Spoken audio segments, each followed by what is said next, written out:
It's another beautiful evening here in Arizona as we bring you Cubs baseball here on Comcast Sportsnet. Roof is open here at Chase Field. The Cubs 2-2 on this road trip as they play the Diamondbacks in Game 2. Hi again, everyone. Along with Jim DeShays, I'm Len Casper. A stinging loss in 13 innings, 5-4 last night. The Cubs felt like they should have had this one in the bag. Sure they should have. A lot of good things happened for the Cubs last night. John Lester pitched really well, and they got some clutch hits late, but could not hang on. Here are the good things that happened offensively in the 10th inning. Chris Bryant, a little bloop base hit, scored Dexter Fowler, who had walked and scored, and then Starlin Castro ripped a base hit to left field. Cubs had a 2-run lead, bottom of the 10th. Rondon on the pitch, and you thought things are looking pretty good. Yep, he got the first two guys out, but then on an 0-2 pitch, A.J. Pollock with a double. And then with 2 strikes, 2 outs, the big blast. Paul Goldschmidt ties the ball game. A 97-mile-an-hour fastball, but not well placed, out over the heart of the plate. Goldschmidt made him pay, and then in the 13th, Nick Ahmed, who had homered earlier in the ball game, that was his first long ball of the year, delivered the game-winning hit. So Jake Arrieta will take the ball tonight. Ruby De La Rosa for the Diamondbacks. Yeah, both these guys have been really good lately. Arrieta over his last 2 starts. Sterling, 15 innings, just 2 earned runs. Look at the strikeout to walk ratio, 17 punch-outs and just 3 walks. And Ruby De La Rosa, hard-throwing right-hander, really settling in, especially here in his home ballpark. 2-0 with a 2.14 in his last 3 home starts. So the Cubs tonight try to end Arizona's 5-game winning streak and have a shot at a winning road trip. Cubs and Diamondbacks, middle game of this weekend set, coming up next.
part by your Chicago area and Northwest Indiana Lexus dealer, who invites you to test drive a Lexus today.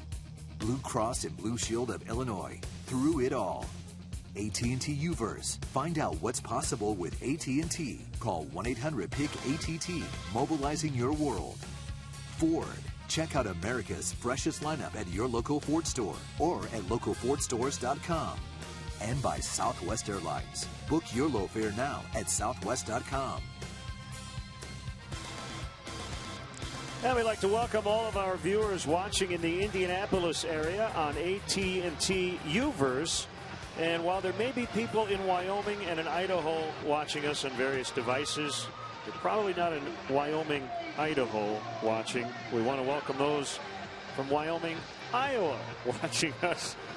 The home office in Wyoming on Wyoming Mutual Telephone, a new CSN affiliate. Started with an I, ended in a vowel. Yeah. And if tonight's Cubs leadoff man gets a hit, Benny's Beverage Depot will donate $100 to Make-A-Wish, Illinois. Roof open as it was last night. Let's get the Cubs Southwest starting lineup against right-hander Ruby De La Rosa. Looks pretty familiar. Fowler, Bryant, and Rizzo to start it. Castro, the former Diamondback, Miguel Montero, and Jorge Soler in the middle. Bottom three, Coghlan, the pitcher Arrieta, and the second baseman Addison Russell.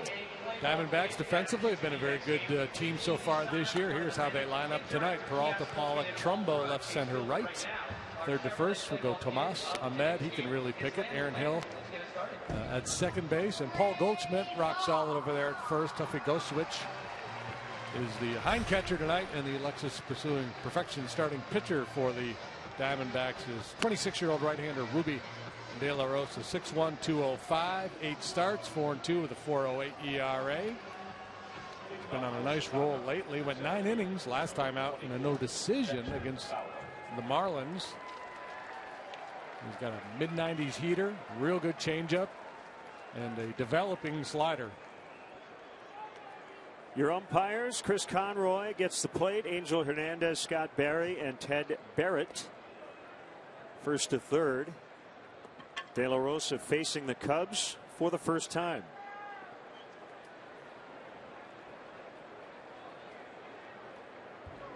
And he's ready to work. And the fastball first pitch, is low. 7-10.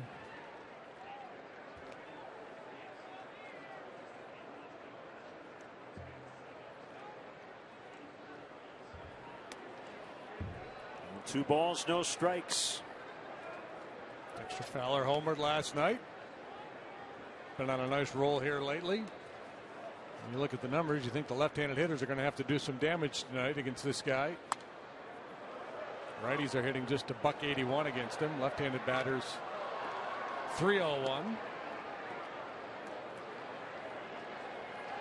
Fowler not hitting for a high average, but a couple of home runs. He's taking his walks here on this road trip. The 2-1 outside and a little up. De La Rosa grew up in Santo Domingo in the Dominican Republic. His grandmother was a nanny for Pedro and Ramon Martinez. And Pedro, I guess, taught De La Rosa how to throw his changeup, which he threw on the previous pitch as he walks the leadoff man. Fowler now has a 15-game on-base streak. Yeah, that was Grandma's deal. She said, "I'll watch your kids, but you have to teach him a changeup." It's a pretty good exchange. Yeah. When they get older and they can really pitch, I can just see it coming, and they're going to need to teach my grandson a changeup. Now Chris Bryant, 1 for 6 last night, had the go-ahead RBI single in the 10th. And that extended his hit streak to 11 games. And a called strike.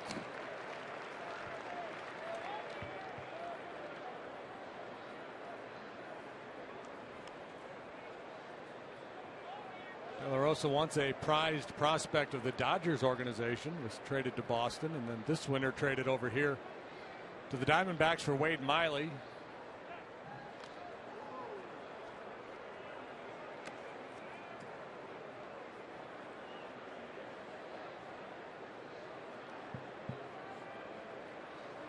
It's the black and blue matchup tonight. Both teams wearing alternate uniform tops. 2 strikes to Bryant. 84 degrees. Panels are open this evening. Clear skies above. Absolutely gorgeous.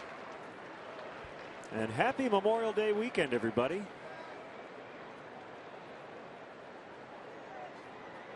Hope you're enjoying it with your family and friends.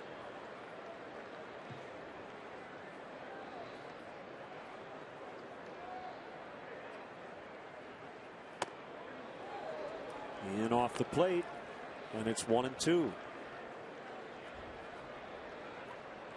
Cubs have lost 6 straight to the Diamondbacks.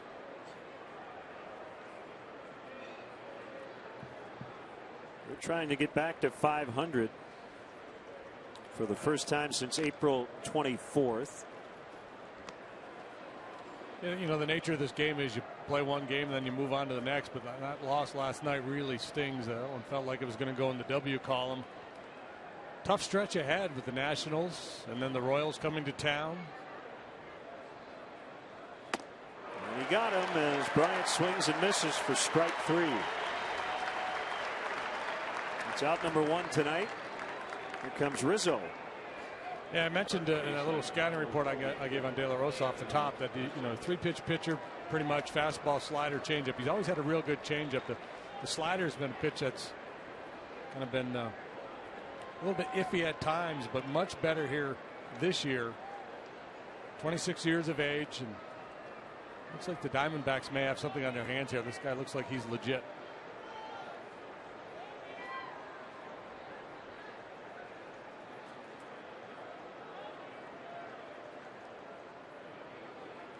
Keeping a pretty close eye on the runner Fowler. Rizzo had a hit last night, just 2 for his last 19. Still batting .320, putting up enormous slash stats. .446 on base, .565 slugging. And that one hit straight up in the air. Caught by Goldschmidt. You could probably hear him on a field microphone. I got it, I got it, I got it. So 2 outs. Fowler still at first, and it's Starlin Castro.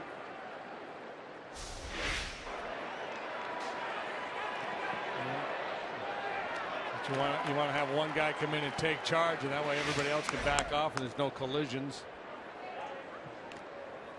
It's kind of ironic because before their BP today, they were out doing some infield work. Chip Hale, the manager, was hitting ground balls to Goldschmidt and finished up. And as he was starting to walk away, Goldschmidt yelled at him, said, "Hey, Chip, hit me some pop-ups."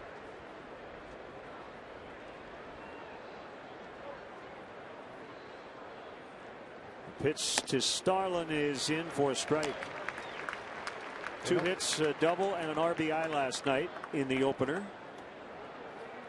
You don't get to play many days here with the roof open, so these guys really have to be enjoying this.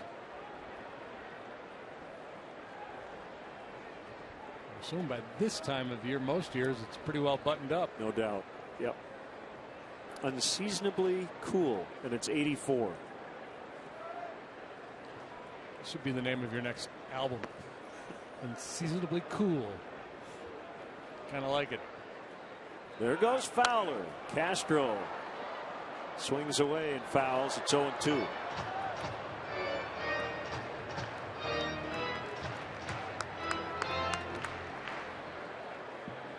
Cubs at 23-18.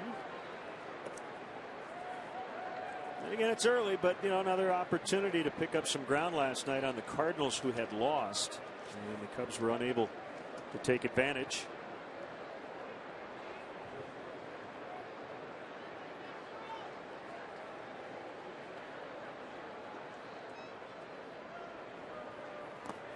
In the dirt.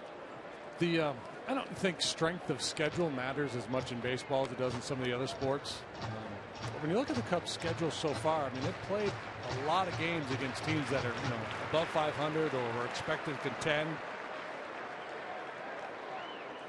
In the middle of a pretty tough stretch here again with Washington, Kansas City coming up, and then the very next road trip after 3 in Miami, they go to DC for 4, and then Detroit. Fowler runs, a double clutch by Gosewich, and Fowler's in with a stolen base.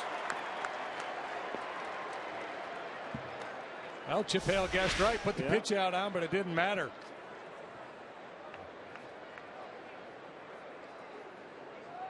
See what happens with Gosewich here as he comes out of his crouch, reaches in, just must not have had the handle on it.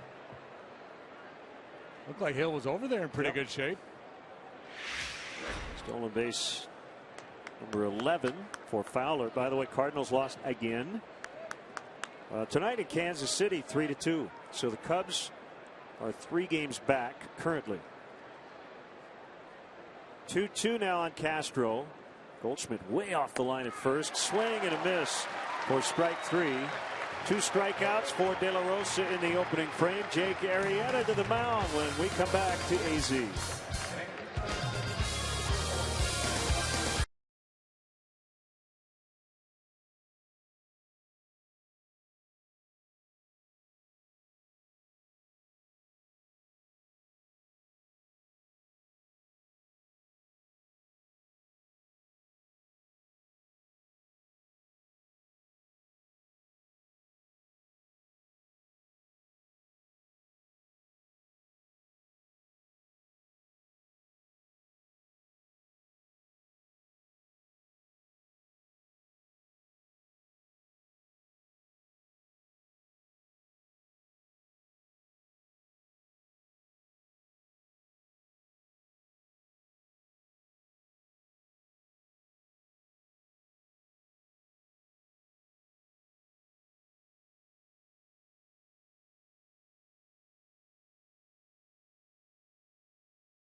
Here's their Southwest starting lineup. A.J. Pollock absolutely sizzling hot. He'll be in the leadoff spot. Mark Trumbo moves up to bat second in front of Paul Goldschmidt. Huge numbers for him against the Cubs.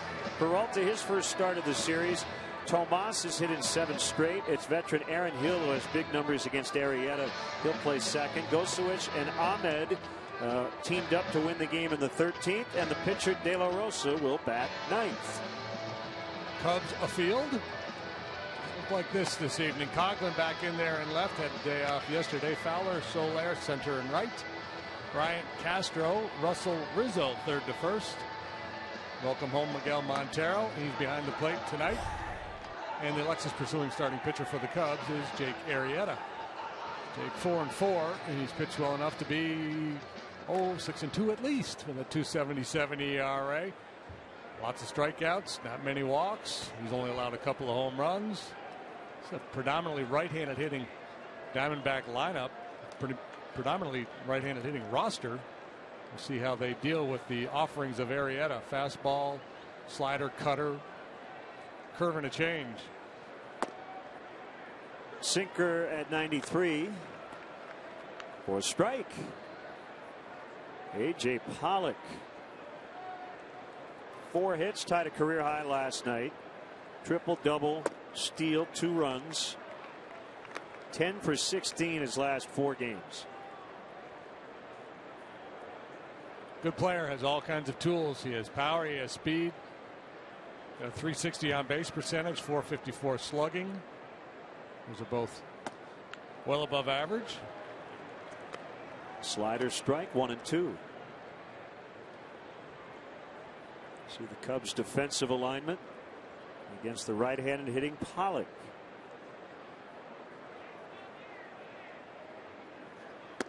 Fastball, got him. Pollock lingering in the box there like somebody who's been asked to leave a party and didn't really want to go. Are you sure? Can I stay? Come on, let me stay.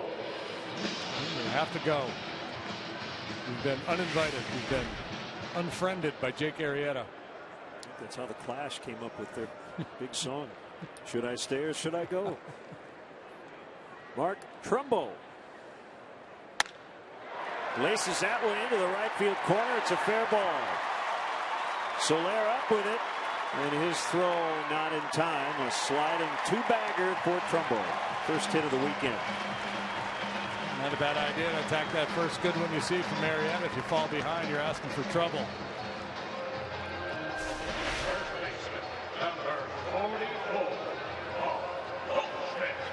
Off-field double for Trumbo. An RBI opportunity for Goldschmidt.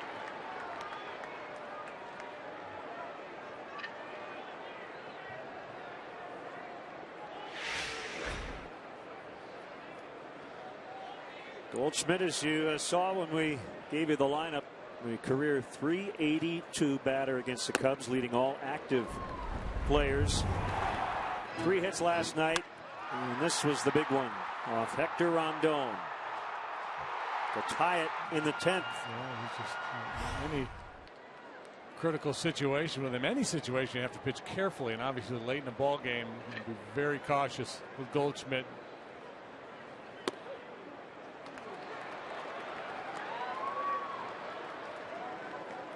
Down 0-2 now is Goldschmidt with Peralta on deck.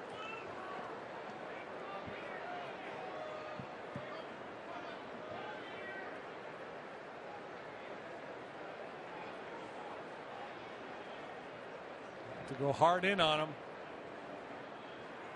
Well, the breaking ball instead. And he fouled it off. Goldschmidt last year had a season end on August 1st, got hit by a pitch against the Pirates, broken left hand. He was hitting .300 at the time. The year before, he led the National League in homers and RBIs.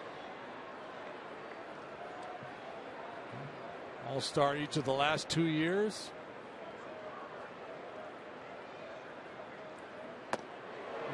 Good try. Curve. A little bit of a knee buckler, and Goldschmidt just had to pray it wasn't called a strike. Let's see what Pitch Tracks thought. Off the plate inside. Good idea to break it out there just to show him something else. Maybe slow that bat down a little bit.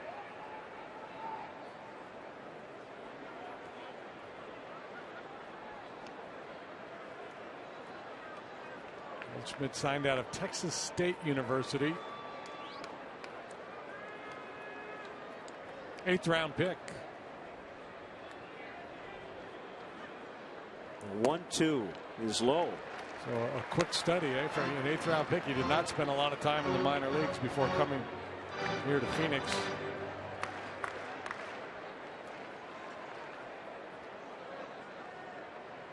Trumbo doubled. 2-2 on Goldschmidt. 1 out. We're in the last of the first. Just getting underway.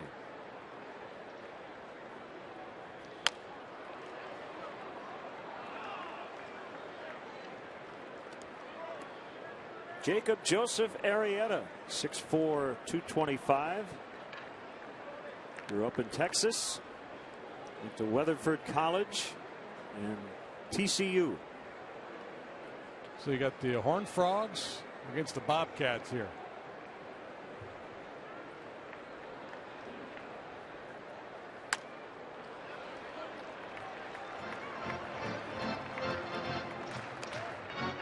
He's gone in, he's gone out, he's got him soft with the curveball.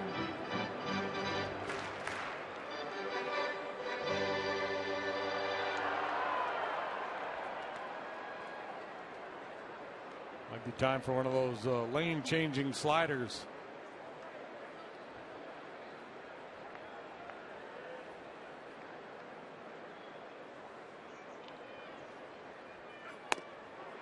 Ooh, tried to paint the outside corner, just missed. 95, little comeback action. Similar to the one he threw to finish off Pollock with this one just off the outside corner. This is a pretty good battle right here. Two elite level guys. One of the best pitchers in the league, and obviously an MVP candidate in Goldschmidt. Arrieta's ninth pitch of the at bat. Well, how did he take that? That's 3 takes on really close pitches. A very keen eye by Goldschmidt. You talk about making pitches against a dangerous hitter, not giving in. He's all over the bottom part of that zone. He's moving the ball in and out.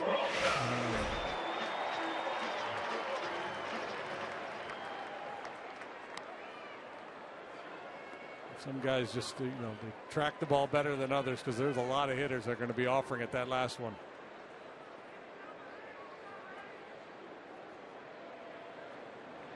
David Peralta, a converted pitcher. And he bounces one. Fair, nice play. Rizzo, Arrieta covering, and they get the out. Runners at second and third. And a nifty 3-1. We'll talk a lot about Rizzo and Goldschmidt whenever these two teams get together because they're complete players. Tremendous offensive players. They can both play defense. They both run the bases well. And Rizzo flashes a little leather here.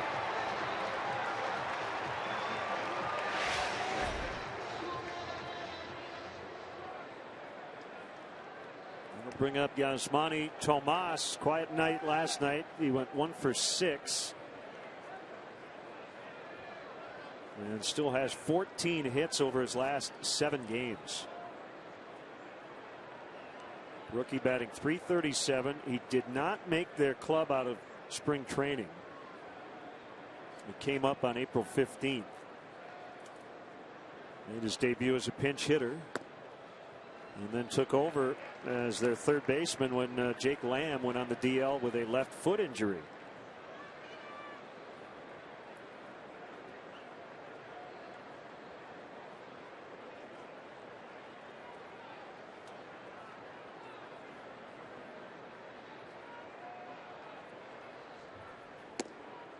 Diamondbacks will have a good problem when Lamb comes off the shelf. Chip Hale would probably tell us it's not a problem at all. We like having good players active and available on our roster. They'll have a tough decision to make for sure as to how they're going to rework that roster.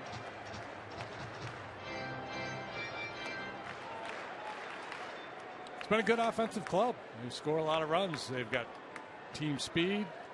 They don't have a lot of thumpers. Goldschmidt, obviously. Trumbo's got power. Aaron Hill when he's in the lineup, but he doesn't play every day.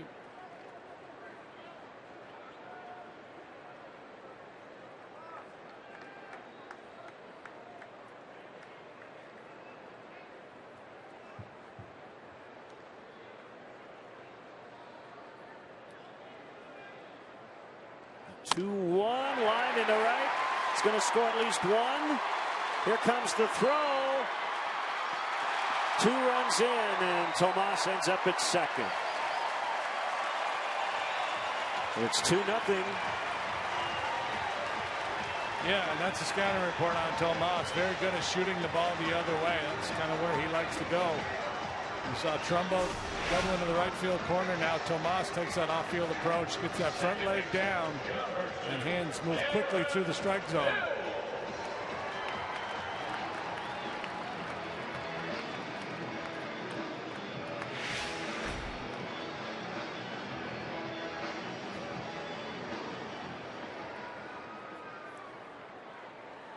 An early Arizona lead. And here's Aaron Hill. Walked as a pinch hitter last night. 6 out of 14 with a home run versus Arrieta. Tonight making his 400th appearance at second base for the Diamondbacks. That's a new club record. Past the O-Dog. Orlando Hudson.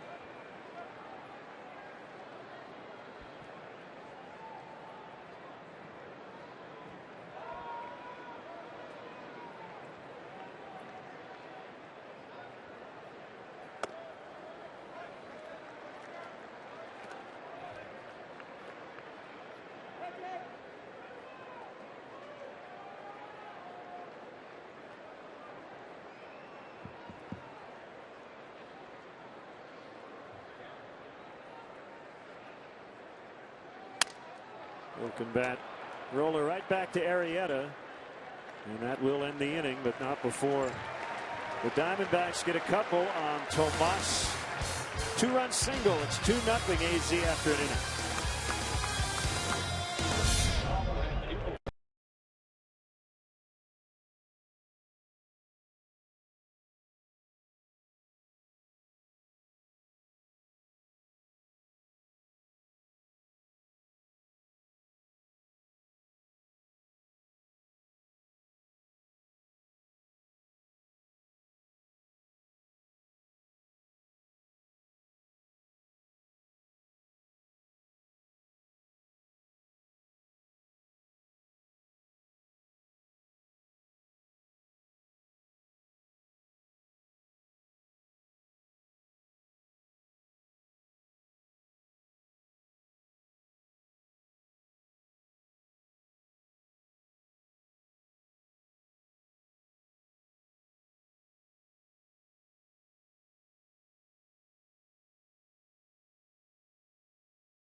Excitement this season at Wrigley Field. The Cubs return to action this Monday. It's Memorial Day.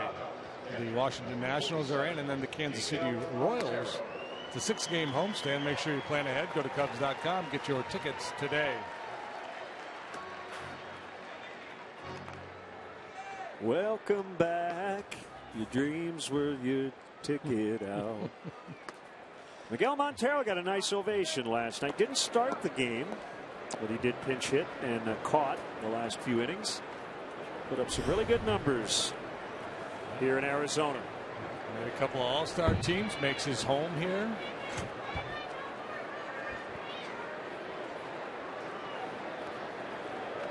And he just missed driving one out of here last night.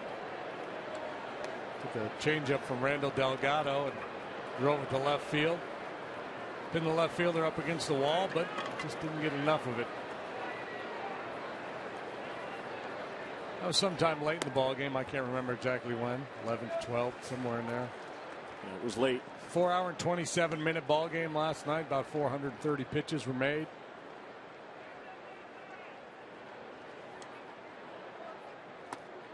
There's the changeup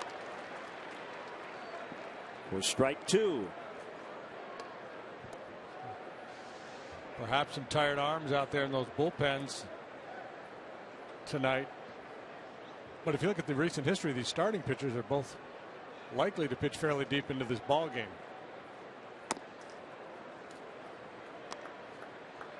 Delgado pitched 9 innings last time. Got a no decision. That was a 3-2 Diamondback win over the Marlins in 13. His previous 2 starts, he went 7 innings each time.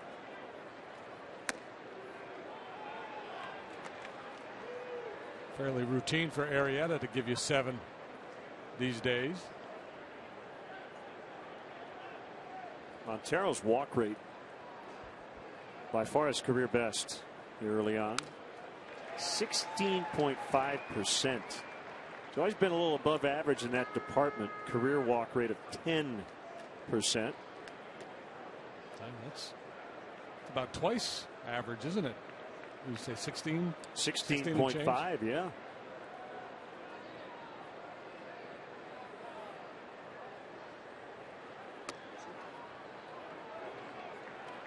So he walks better than 16% of his plate appearances, in league averages, right around 8.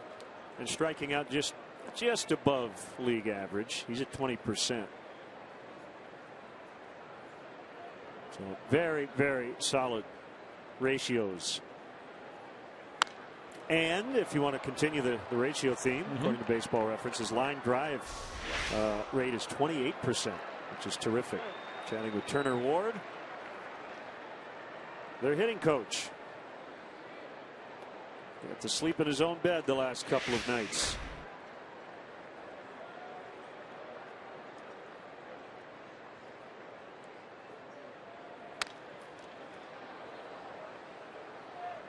We haven't seen much of the slider yet from Delgado. We've seen a lot of fastballs and changeups. He got both of his strikeouts in the first inning with changeups. Got Bryant and Castro with that pitch.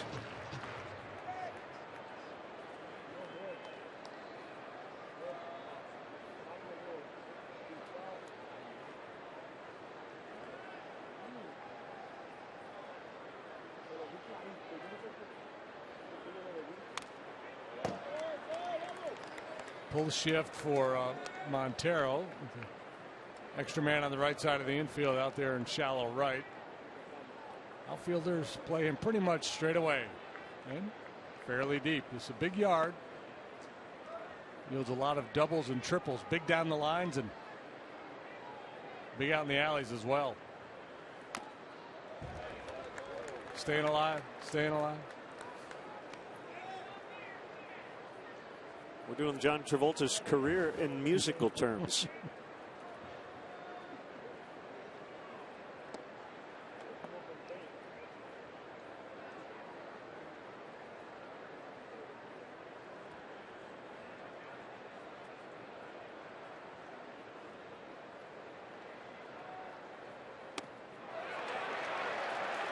And he went. I believe that was a slow curveball, and he doesn't throw many of those, but after a lengthy battle, he figured he needed to pull something else out of his back pocket. Good battle by Montero, but ultimately Delgado, or De La Rosa, excuse me, gets the win. His third strikeout. Soler, 2 for 6 in the opener, double and a run. 2-0 Diamondbacks on the Yasmani Tomas 2-out, 2-run single. Jake Arrieta in the first inning.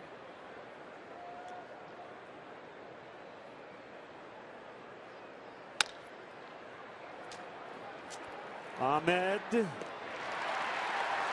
Goldschmidt. Ahmed, an offensive hero in the ball game last night, but his moneymaker is his glove. He's a tremendous defensive player. Boy, he turned a double play last night. That was very impressive. And this time he sits back on that back leg. Quick exchange from glove to throwing hand.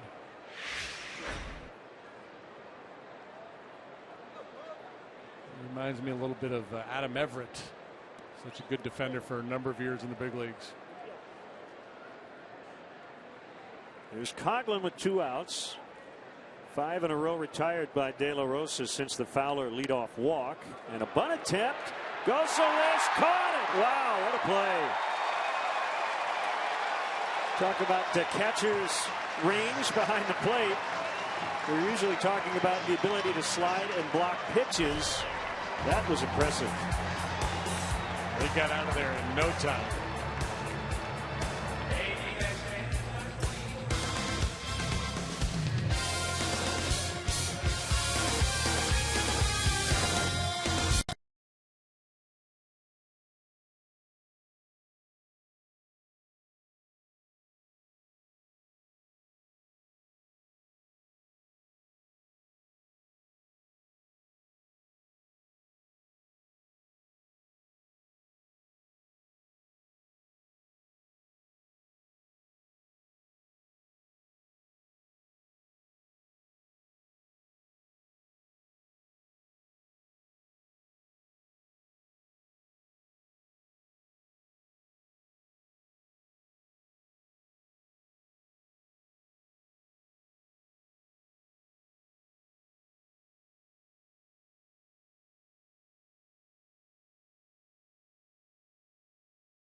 It's Chicago's most exciting sports trivia game show, Sunday at 7 on Comcast Sports Net.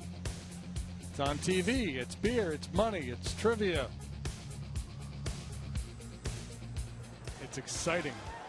It has been a very bizarre day in Major League Baseball. I'm probably going to miss something, but we'll try to list off some of the things that have happened. The latest, Brian Mattis, foreign substance, ejected. Orioles and Marlins in a scoreless tie in the bottom of the 12th. Got a triple play turn today by the Houston Astros. You had a manager, Brian Price, get ejected while exchanging the lineup card. Garrett Jones pitched for the Yankees in a blowout. Yeah, he normally doesn't do that. Plays first base and a little outfield. Or DH, but it was a 15-4 Ranger win today. The only non-bizarre thing that has happened today is that it's raining again in Colorado. Called strike 3 to get Gosawish, so after that great diving catch, he gets rung up. It's a humbling game. He did make a spectacular play. Arrieta not only gave up that 2 spot in the first, but he had to work awfully hard through a lot of pitches, so he'd like a nice, clean, quick bottom half of the second. He's off to a good start.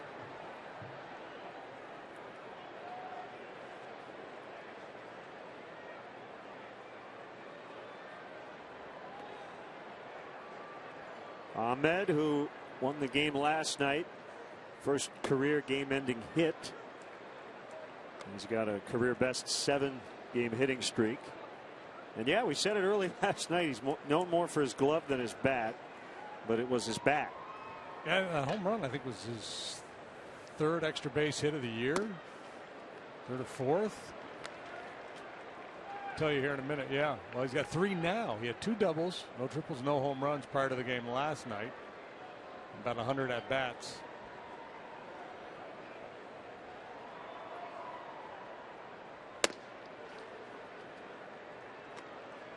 One and 2 the count. The pitcher's on deck, De La Rosa.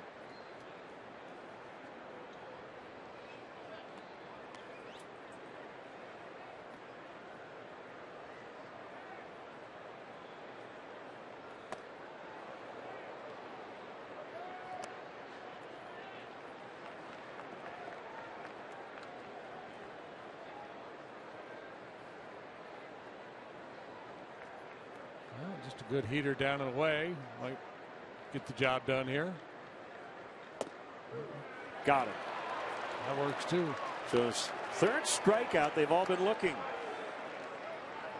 As the late Ernie Harwell would have said, excessive window shopping sends Ahmed back to the dugout.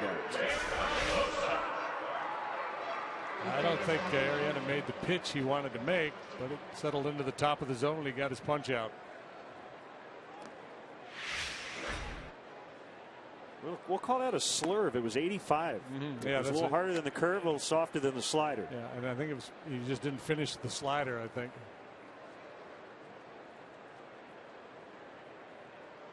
It was an eider.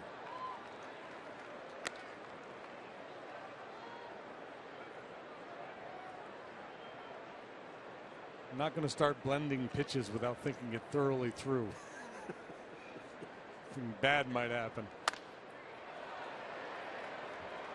De La Rosa bounces out. And yeah, Anthony, it's the 3rd out. They go 1-2-3 actually. 2-0.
gave everything in their service to our country. Let's have a nice round of applause for all of our veterans and military members here at the ballpark tonight.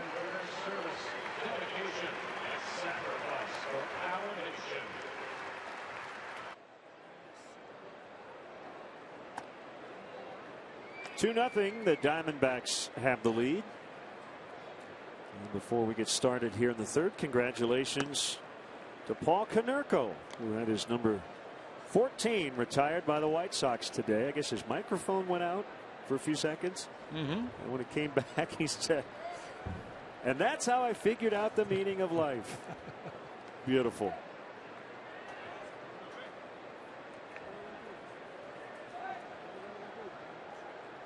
Arrieta 0 for 19 with 13 strikeouts. He's better than that.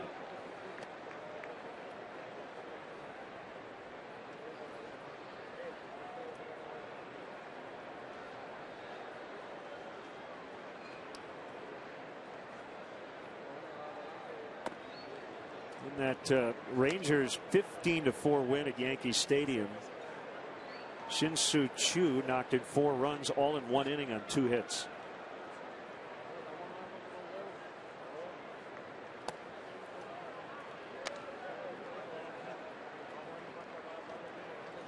So 4 in a row for the Rangers. Just trying to make a little noise.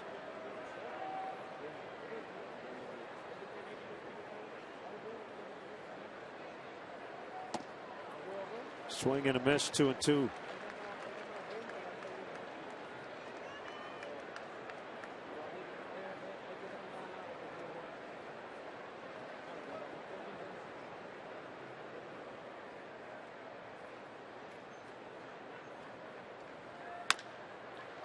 Bounce to third. That's Tomas. Also, congrats to the University of Tokyo. Their baseball team snapped a losing streak. Do you know how long their losing streak was? 94 games. Really? What's going on with that program? Hosei University 6-4 today. First win since 2010. I guess it's Japan's top college, but they do not offer sports scholarships.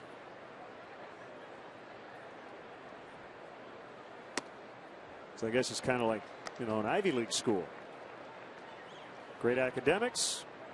Not so much. Well, what is it? Waseda? Is that the one? The really good baseball program over there? It sounds right. I think that's where Tsuyoshi Wada. Yeah.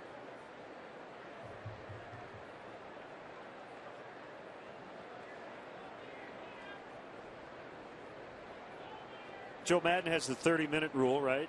Do you think they spent more than 30 minutes celebrating their first win in 5 years? I bet you they were able to extend that a little bit.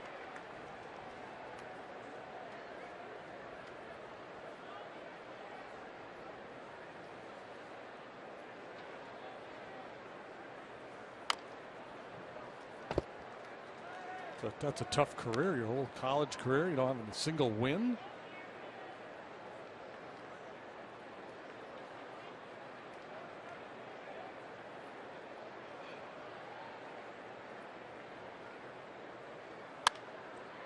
There's a school, Cal something, and they had a similar run in basketball for years without a win.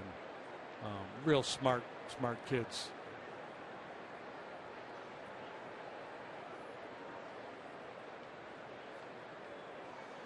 Swing and a miss, strike 3. So 9 batters in, and De La Rosa has fanned 4 of them. Is not yet allowed a hit. We were talking about strikeout and walk rates earlier. You know, his strikeout rate is above league average. He's been able to keep the walks down this year. I think that was showed as 89 on the gun, but I think it was his changeup. His changeup normally 85, 86. It certainly had changeup action. And there's a changeup there at 84. So maybe it was just a sinker. No, that's a power changeup right there. Kind of an oxymoron, but that's what it was.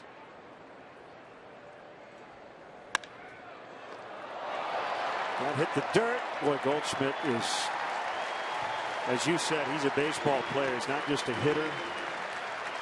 This is a great matchup of what we believe will be perennial all-star first baseman. They're going to be competing for that starting spot for many years. Goldschmidt and Rizzo.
.6:15 for the first pitch. First 10,000 fans at the ballpark will receive a 1915 Chicago Whales replica throwback jersey presented by Benjamin Moore. To purchase tickets, visit Cubs.com.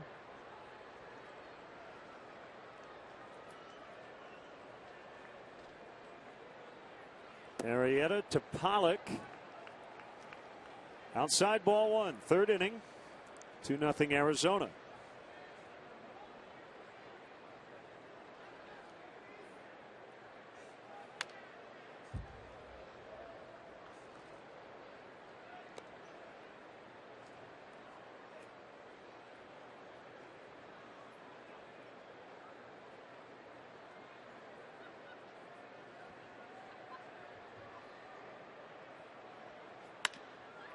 On the ground, Castro.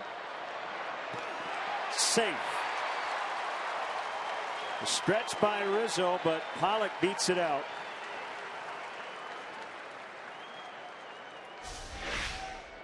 No indication yet from the Cubs dugout that they're inclined to challenge this one. A little stumble for Castro as he tries to set himself to make the throw. Still manages to get it off and make it close. Yeah, looked like he beat it.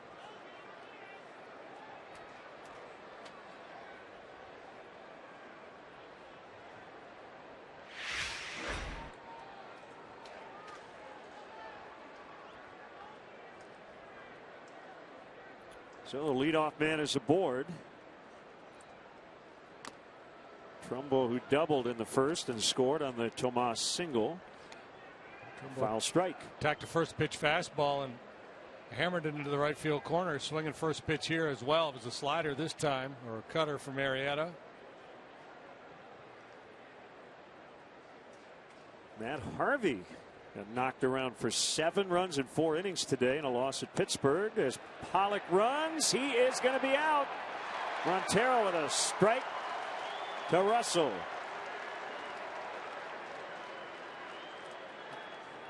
Pollock.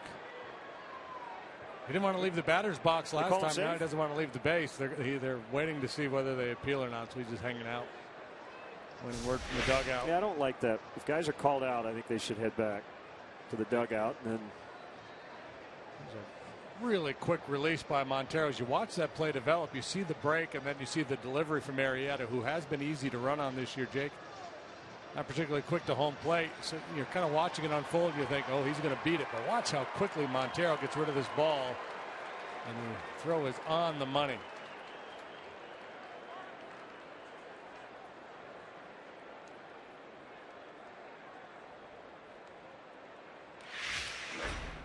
So no challenge. And the 0-2. Trumbo bounces to Bryant. And he just took too much time, it looked like, again.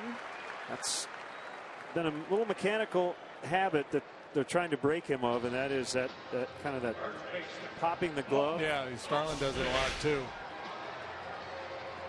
Right a little there. tap right there, and then you have to hurry the throw. I mean, if the throw's accurate, they're still going to have him, but that little pop forces him to be, try to get a little bit more on the throw. And when you do that, it tends to sail a little bit. The drill they've had him do, and this is a thing Joe Madden had done years ago, is hitting him ground balls with a ball in his hand, the throwing hand. So that forces you to field the ground ball with just the glove, and then you already got a ball. You already have a ball in so your you hand. That, Yep. So you don't do that tap. When you hate to have an error committed right in front of Goldschmidt. Yeah, I'm with you, Montero. Mickey hanging on there. Now chatting with Chris Conroy. We got a guy like Goldschmidt in there. You want him a little bit more. And you say, wait a minute, man. Yeah. Not an egregious miss, but it looked like a strike. Here's a pitch. Lifted in the air the other way. Soler has a beat on it. And that is out number 2. Yeah, these kids, JD, it's a process, and as Joe mentioned the other day, he's not expecting perfection. He's expecting presence. And errors are going to happen. But you'd like to try to clean it up as much as you can here as quickly as possible.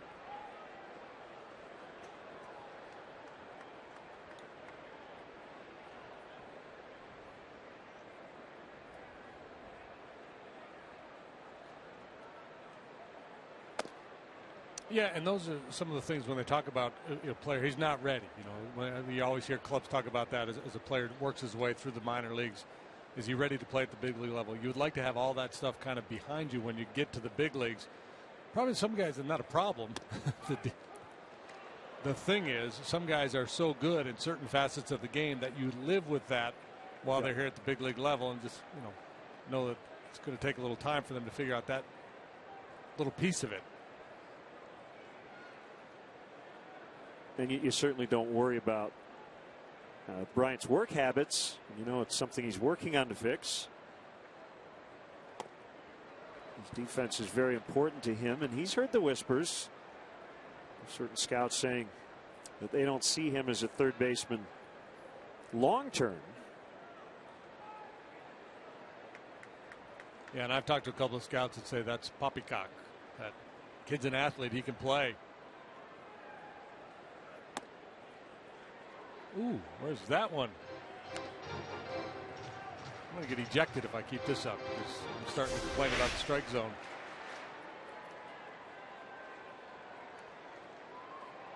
Yeah. He made the pitch he wanted to make. Good pitch. Yep. 2-2 on Peralta.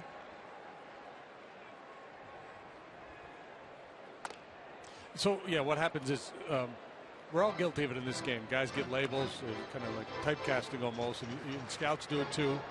Even some really good ones. They see a guy, he's too big to play third base. He's too long to, he's not going to be agile enough to play that position with that height. He's going to have to move to first or the outfield. But if you watch him play, you say, no, he looks like a pretty good athlete, very good athlete. He should be able to play third base for a long time. Coghlan on the move. He's got it, and the inning comes to an end. So the error maybe extended the inning a few extra pitches, but didn't lead to any runs. 2-0 Diamondbacks.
Beach Bash on May 29th. All Bleacher fans 21 and older will receive a pair of sunglasses for the game while enjoying special entertainment, music concessions, and a beach-themed post-game party in Wrigleyville. Cubs.com for tickets and information. Here's Bryant. He's got a 3-game go-ahead RBI streak. 3-game go-ahead RBI streak. Yeah. Okay. At least one go-ahead RBI in each of the last 3 games.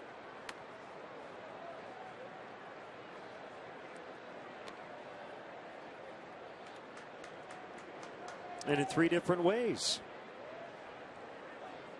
Home run, sac fly, and a single.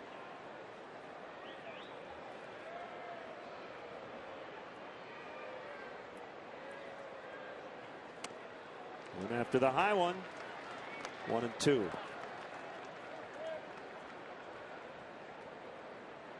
Tough to lay off that pitch, tough to do much with it. We've seen him handle the ball up on occasion, but not quite that high.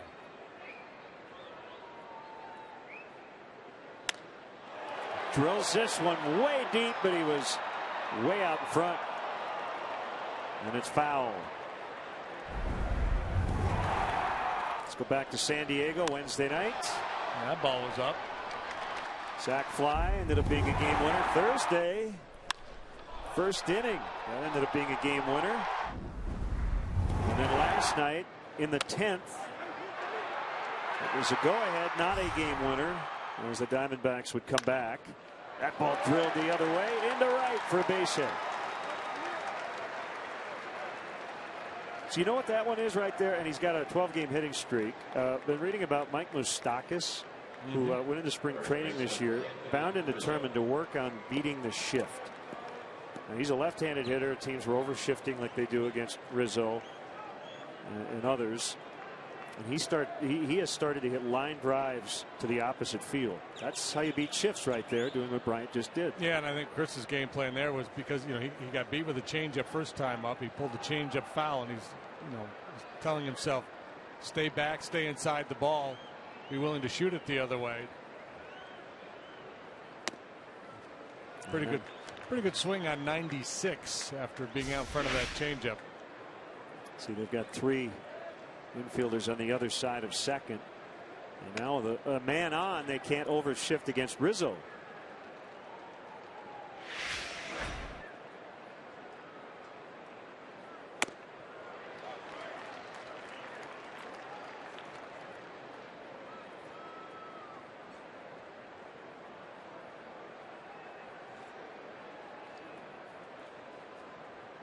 Padres stayed in on Rizzo throughout the series in San Diego. Fastballs in, breaking balls down towards his back foot.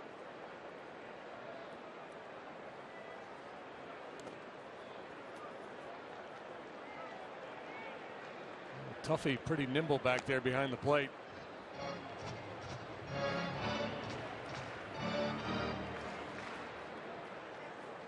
'53rd Major League appearance, 37th start for De La Rosa. You mentioned it earlier. He went 9 his last time out, got a no decision in Miami. That game went 13 innings.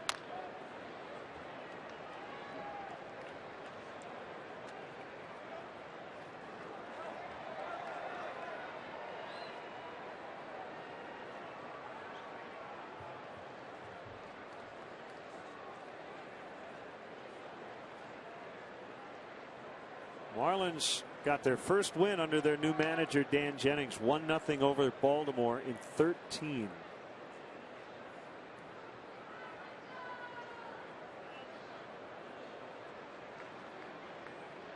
So 1 in 5, is it? Yep.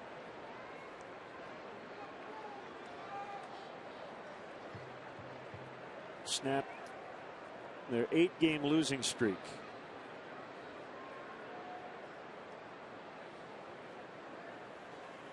Rizzo strikes out. 1 away.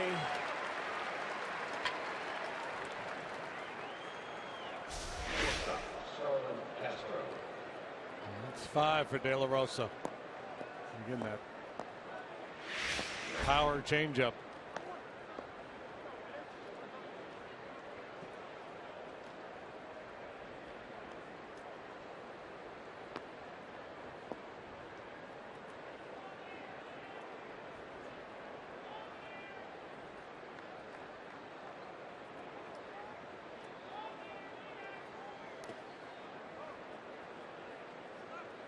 It's only been one steal with De La Rosa on the mound this year. Goswitch is a good thrower. He's quick back there.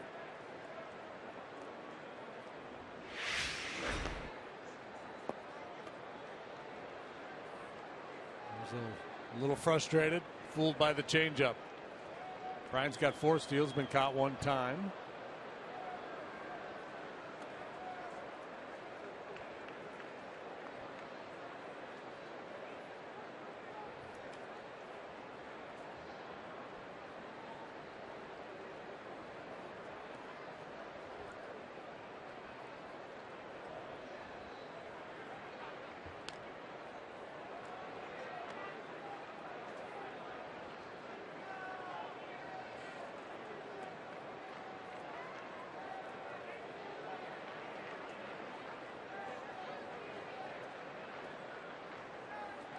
Long look.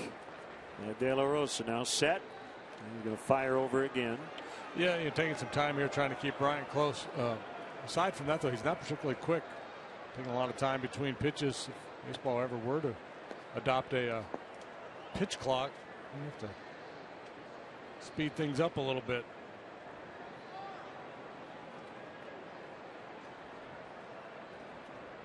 Bryant takes off for second.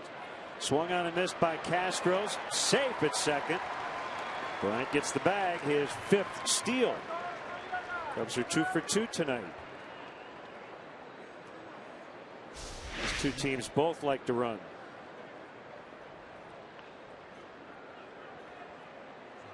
Bryant taking a long look in, seeing if Castro makes contact. He came up empty, but Bryant with his speed able to beat the throw to second base.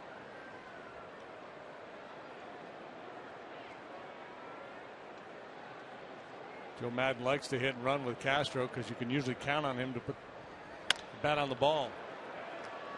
Throw goes to second, and they got Bryant on a really close play. A little bit of a risk there with already 1 out in the inning by Ahmed. But the call is out, and Joe's going to challenge. Yeah. Boy, yeah, that was a risky play. It was a pretty slick play. He is so quick. I mean, Bryant took maybe a step, maybe 2 towards third base before retreating.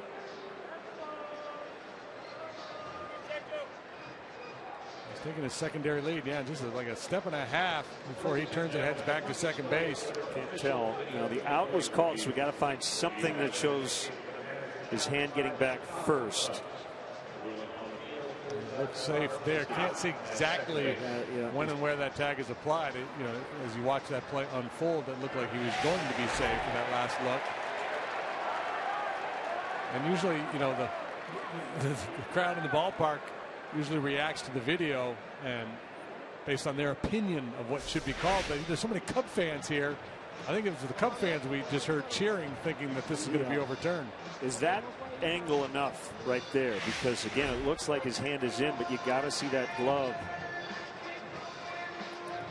Yeah, makes contact. I think it just depends on who's back in New York looking at the call, because we've seen calls overturned. Yeah, without definitive evidence, but just that looks like, you know, this is what we think.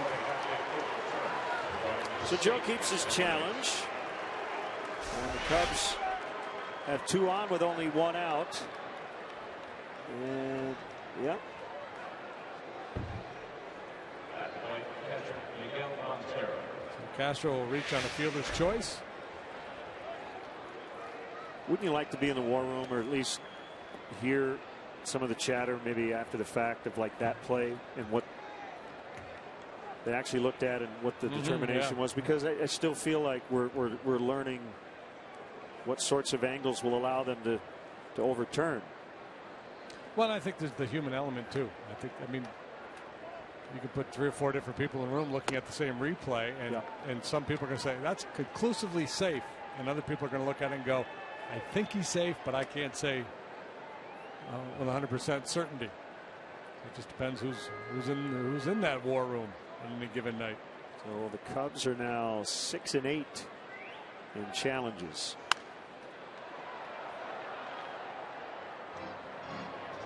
Well, as you mentioned, Ahmed with a quick throw But ultimately, I'm not sure the risk was worth it. Like he had a fairly routine out at first. Yeah, it's kind of like trying to go to third base with 2 outs in the inning. You have to make sure you're going to make it. Same thing there. That play, instincts take over. He's just trying to make a play. Well, chance to turn it here, and they will to get out of it. 6-4 to 3. And that'll take us to the bottom of the 4th. It's still 2-0 Diamondbacks.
Go as the official kids club of the Chicago Cubs. Team up with Clark as a member of Clark's crew and receive kid-specific perks, experiences, and merchandise. Visit Cubs.com/Clark to sign up today. Be part of the fun all season long. Okay. JD, your analysis. Warriors come out and play. Tomas, 2-run single in the first inning. He's got an 8-game hitting streak.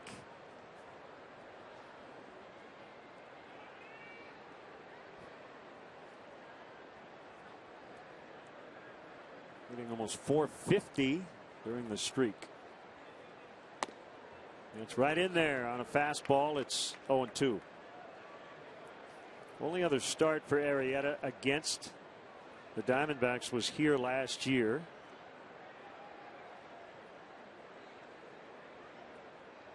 On July 20th, and he suffered the loss. You mentioned earlier, I think off the air we were talking, you said that Tomas reminded you a little bit of Marlon Byrd, and yeah, facially and in terms of the body too. And that swing right there was kind of Marlon Byrdish. Marlon's a free swinger, can handle a lot of pitches. That one was up out of the zone. Couldn't get the curveball, and he struck him out.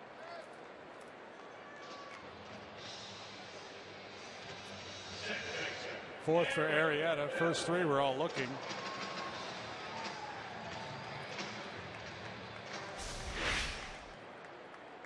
Throwing that curveball a little bit more frequently here tonight.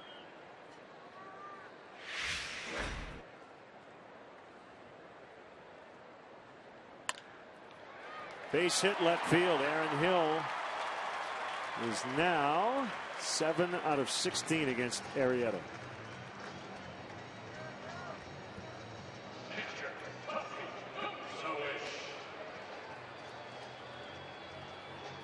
Here's Gosowich, who's made a highlight diving catch on a foul bunt. He and Jordan Pacheco share the catching duties for the Diamondbacks. They have not done a lot offensively. Goswitch, very solid defender. Chappelle may try to play a little hit and run here, try to create something at the bottom of his batting order. Time for our Xfinity high-speed action. Goswitch probably, better suited to be a backup catcher, a guy who can play once, maybe twice a week, or pair him with a certain pitcher because of those defensive skills, but they don't have another option right now. Gerald Laird is on the DL. And he's also kind of in that mold. Yeah. He signed Saltalamacchia right after the Marlins released him. He's down in the minor leagues. And he wasn't hitting much.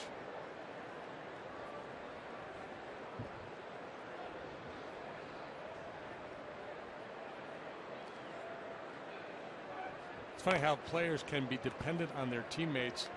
Just, if the guys in the lineup continue to produce and they score enough runs, then they can carry Goswitch and Pacheco, not worry so much about what they get offensively from the catching position. But if they start to struggle scoring runs and they start looking for answers, that may be a place where they go.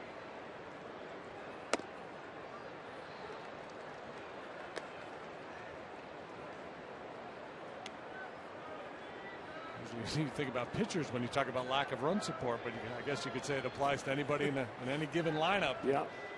If you're a defense first guy and your team's not scoring runs, you could be victimized by a lack of run support.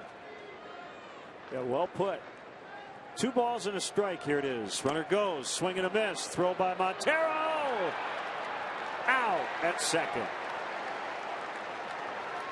So he's 2 for 2, throwing out base stealers tonight.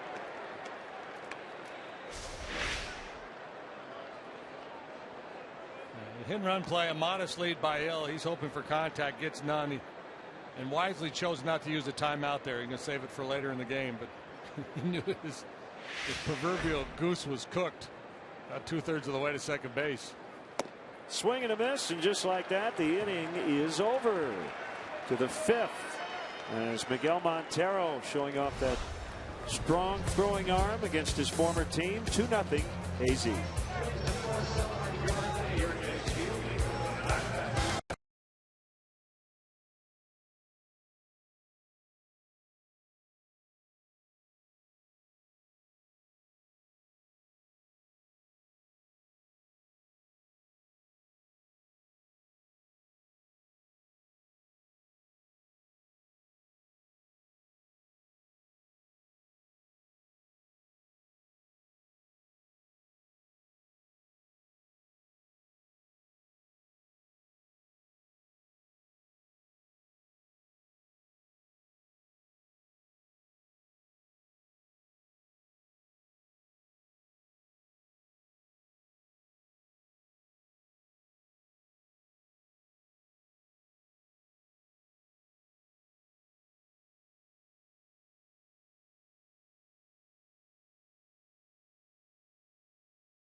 And Chicago Tribune writer David Haw bring you the best Chicago sports talk in town.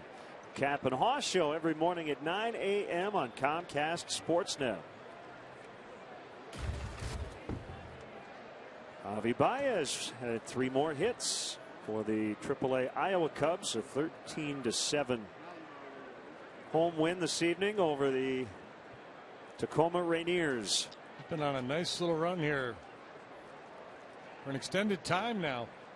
Went deep last night. Look out. Soler through the bat, and fortunately they've got a screen that extends all the way to the corner of the dugout, so that stayed out of the stands.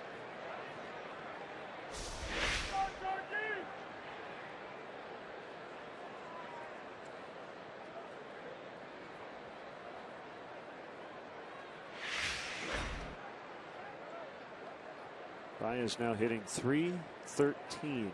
It's a pretty wide backstop, isn't it? Yep. It'd be the widest in the league.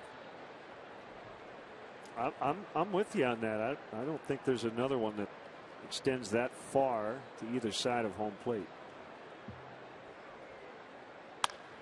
Ground ball toward right, the base hit. Third time the Cubs have put the leadoff man on here in the first 5 innings.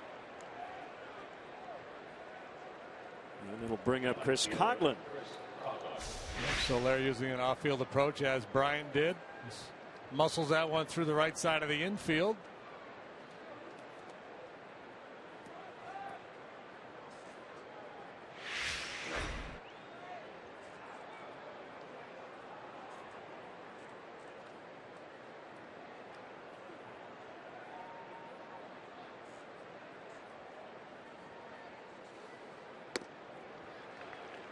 Swung on and missed.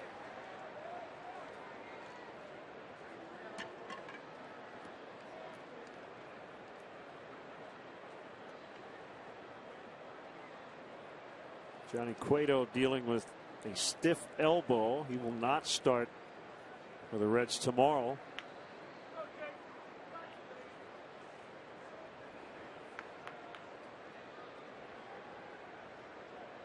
David Wright's back continues to bother him.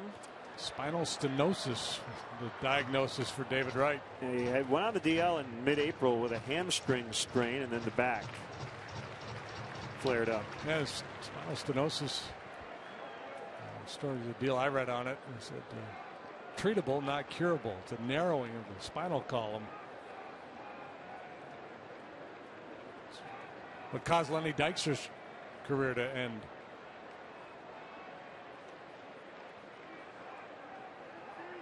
The kick and the pitch and a ground ball into right. Soler at second is going to stop there, and the Cubs here near the bottom of the order have 2 on with nobody out. Can one of the Cubs starting pitchers get a bunt down? We're about to find out, because Joe Madden doesn't really like the bunt. He usually uses it as a last option. A lot of times he'll send his pitcher up there and say, hey, take a whack at one and try a slug bunt. And then if you get that in 2 strikes and we still haven't seen anything good happen, then we'll go ahead and put the bunt on. This situation, I think he'd be more inclined to just let's play straight bunt. Make sure we stay out of a double play, push these guys along, and give Russell a chance to tie the ball game with a base hit. That's what I think he'll probably do. With Joe, it's hard to know for sure, so he may roll the dice and let him swing. And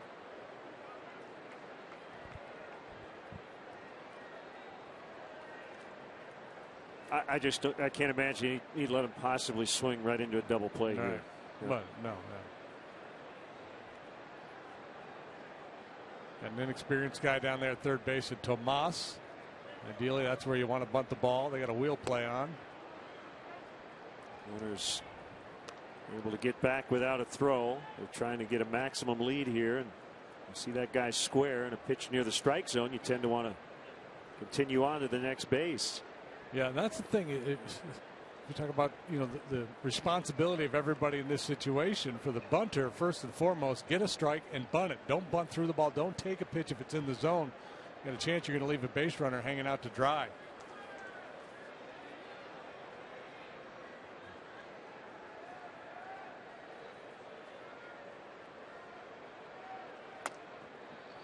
Interesting.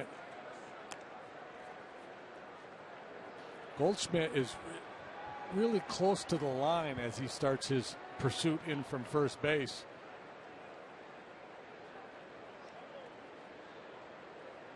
Tomas trying to hold his ground so he can handle a throw at third base, and that's why it's priority for the bunter here to get the ball down the third base line, force that third baseman to abandon the bag. Goldschmidt I don't know if I've seen a first baseman this close to the line in this situation. Strike called.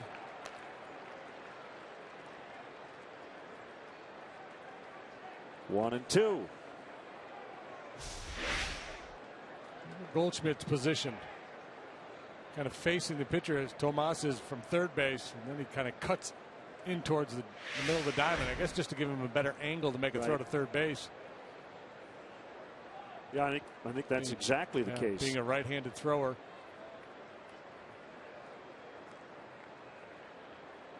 Yeah, this is a good situation for you lefties, because it does benefit you to have a left-handed throwing first baseman. As Arrieta strikes out, mumbling to himself, so he does not get the runners over. He also does not get into a double play. So it'll be Russell.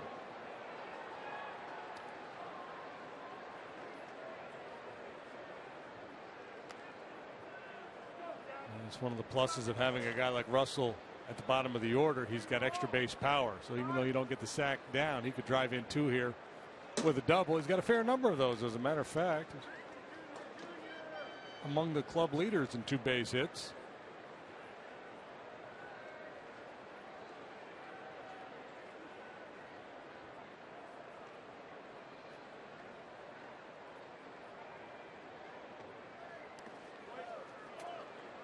Rizzo has 10. Russell and Soler have 9.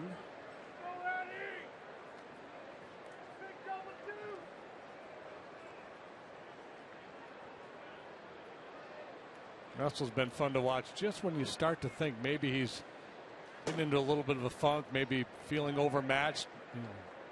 Have a two-hit game, hit a rocket off the wall or over the wall as he did the other night in San Diego.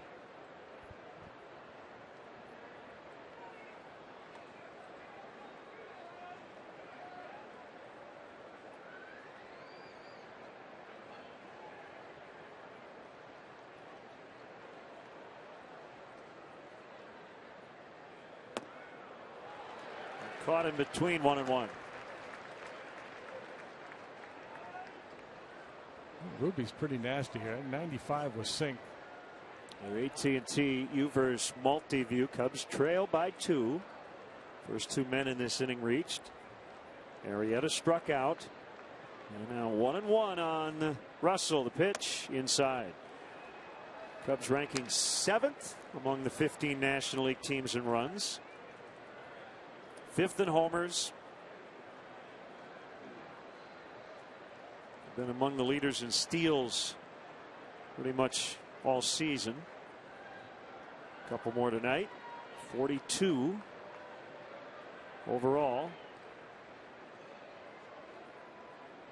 2nd in walks. 3 and 1.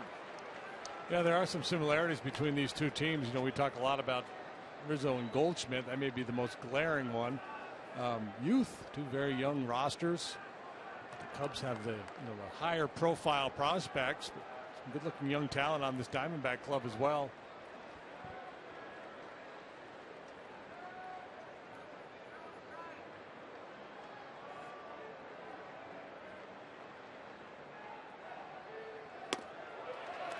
They are loaded.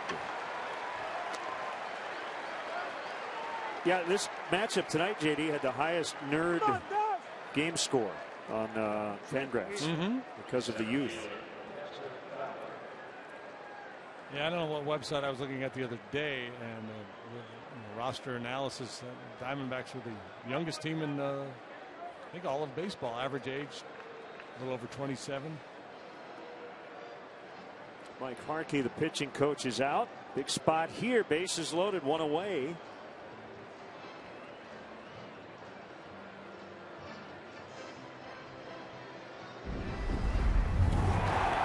Dexter homered last night.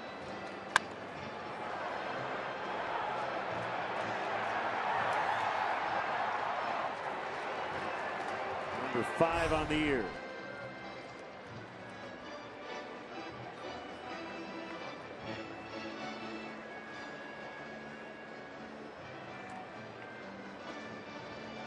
Carson Sestouli rates all the games. His last line, if not an entire fountain of youth, this encounter, Cubs and Diamondbacks, certainly offers at least a lawn sprinkler or maybe bidet of youth. Outside, ball one.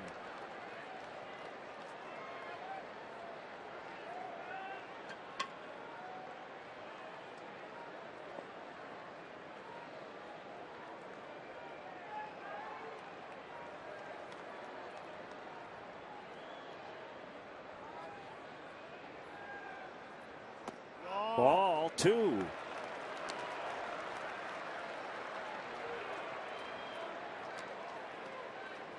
Makes Fowler so tough in this situation. He'll take his walks. He's a patient hitter, but he does have power, so he's a dangerous hitter as well. From this side of the plate, really good at hitting the ball towards that alley in left center. He may cheat on one here 2-0, though. He may try to get out in front of a fastball. Let's see if De La Rosa challenges him.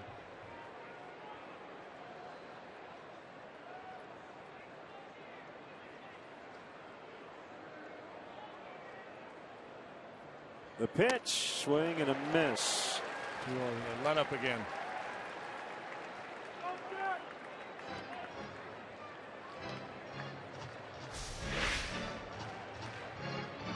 The story of the week is pitchers using stuff to get a better grip on the ball.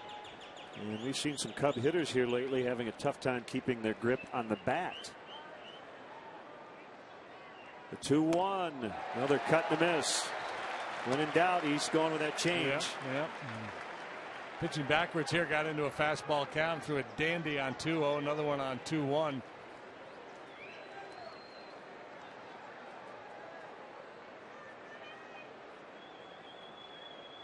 Three on with one away. Two singles and a walk. Got to come away with something here. Two down.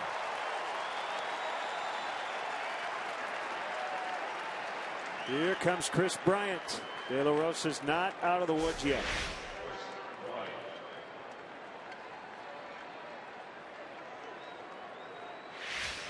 Is it possible, JD, that his change has been like 83 to 90? It may be he's thrown two different kinds of changes or something. I mean, that's what I'm trying to figure out.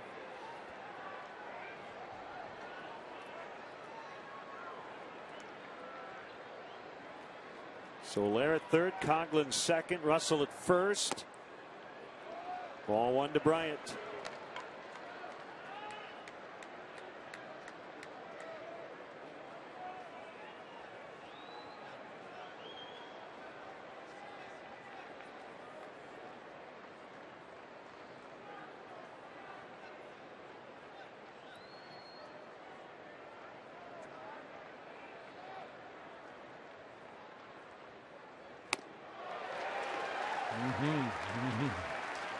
You see it all the time with pitchers when pushed into a corner, they go back to their favorite pitch, and clearly with De La Rosa, it's that changeup, and the Cubs just are not seeing it well out of his hand.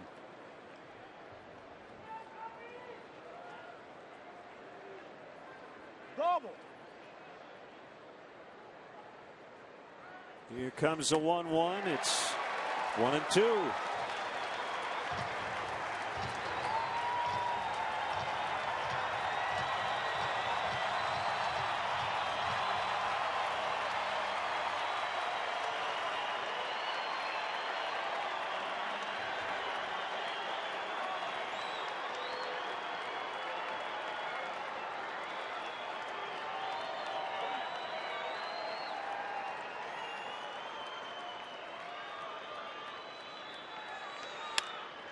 It's foul.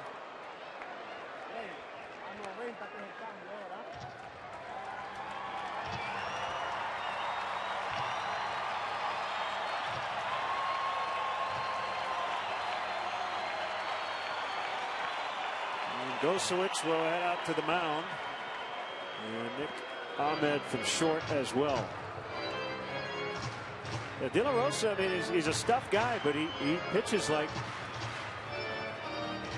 a guy who's not just a stuff guy. No, yeah. And that's a good combination to have. Yeah. I mean, we've seen that 95 mile an hour fastball with real good sink at times tonight. He hasn't thrown his slider very often, and that's the book on him. Fastball change up first, then the slider becomes his secondary pitch, if you will. Did he hit him? He did, and the Cubs will get a run out of it. An RBI for Bryant. A bases loaded hit batter, and it's 2-1. Any way you can, especially down in the count. Not sure what Tuffy Gosewich had to say to him when he went out there. Probably wasn't this. Willing to hang in there and take one for the team. Yeah, they tried to throw that changeup again. They got him with that changeup inside first time up. And to swing over one down and in that time, he just overthrew it. But Bryant's 3 career plate appearances this season with the bases loaded. He has walked and been hit by a pitch. That ball driven deep to left. Peralta back. It is gone. Or no, it's not. It didn't go. It stayed in the ballpark. The Cubs are going to get 3. It was right in that corner. I thought it actually had gotten into the bullpen. At any rate, the Cubs have the lead, 4-2. You saw Rizzo after his last at bat. He punched out. He was clearly frustrated, very upset. Been a little bit off his game here in recent days, but what a great swing of the bat that was. He has leaned so heavily on that changeup, so if a guy's got a good changeup, think the other way. Stay back, let the ball get deep. Yeah, and here what happens is it kicks off that wall, and it looks like it's bouncing around in the bullpen. I was with you. I thought this ball was rolling around in the Diamondback bullpen. A bases clearing double. It's 4-2.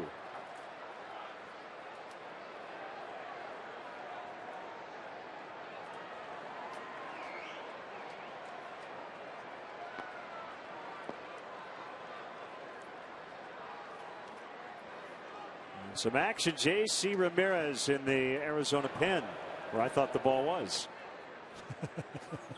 And it wasn't.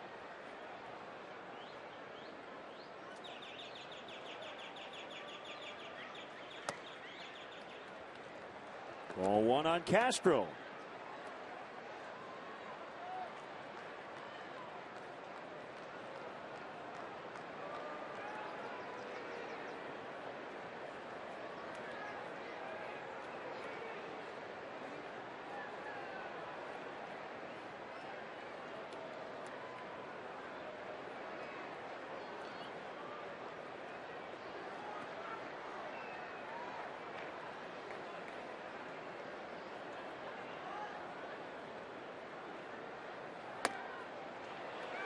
Fastball at 96. Castro went around, according to Angel Hernandez. 1-1.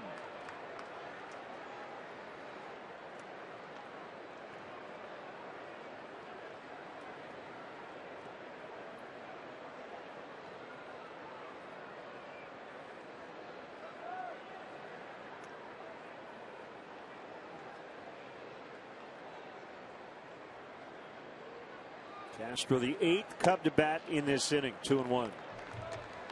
And De La Rosa just starting to hump it up there right now. Lost focus a little bit. Still throwing hard. That one clocked at 97, but location has really suffered here of late.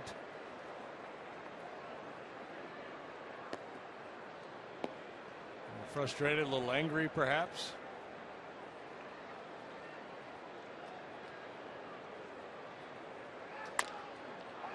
High bouncer to the shortstop. Rizzo tried to get in the way of the vision of Ahmed, and he makes the play. Rizzo with the big hit in the inning. Just after Bryant got hit with the bases loaded, Rizzo clears him to the opposite field on a 3-run double. It's 4-2.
4-2. Cub fans, here's your chance to support Cubs charities and take part in one of many unique Wrigley Field fantasy experiences. Take a photo on the field, meet a player, throw out a ceremonial first pitch, or pitch us your own idea. Learn about this program by visiting Cubs.com/experiences.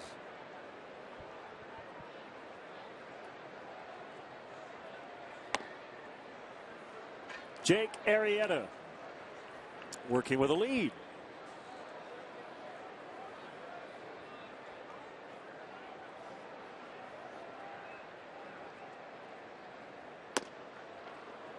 Ooh.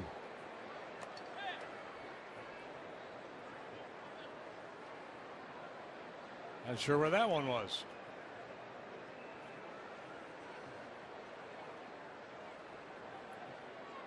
One to Ahmed, and he drills that one out in the left center. It's going to get down. Fowler retrieves. Leadoff single. Ahmed continuing his career best hitting streak now at 8.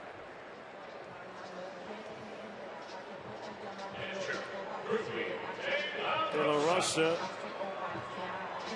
takes the at bat. I wonder if the bullpen, having been used up last night, might affect what Chip Hale is doing here tonight. 87 pitches. I think if he had a stock bullpen, he might consider pinch hitting for him here, down 2. Now he'll ask him to get a bunt down and get Ahmed into scoring position. Chip Hale, the rookie manager of the Diamondbacks.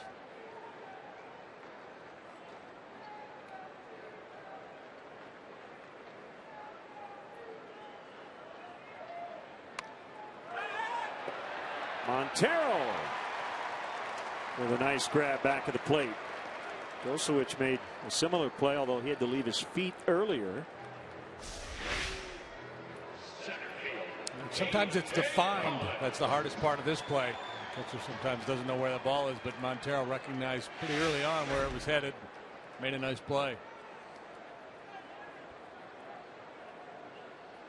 Until you can prove me otherwise, I also believe Chip Hale is the first manager in Major League history named after a golf shot and precipitation. I think you're probably right.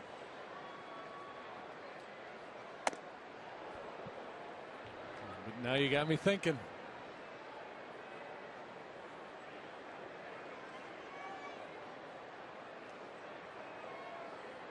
Old Shanks Fog. 1902 Cleveland Spiders. 4-foot putt rain.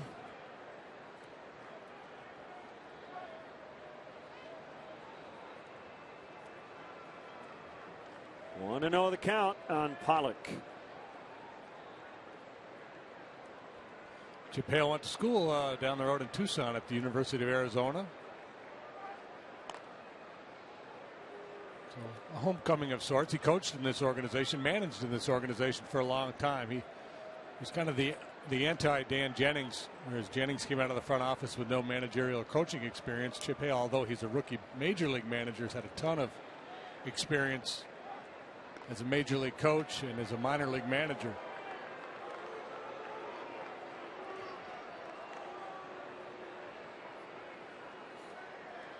He had interviewed for a number of positions, had been a finalist for a number of jobs, and finally landed one here.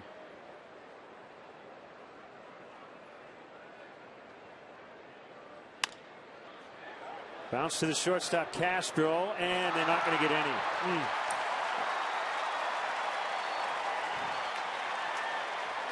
You got to get an out there, and to me, and we'll see the replay obviously, it looked like Russell was still thinking 2, JD, when I didn't think they had any shot. Yeah, you're exactly right. He was in a big hurry to try to get 2 there.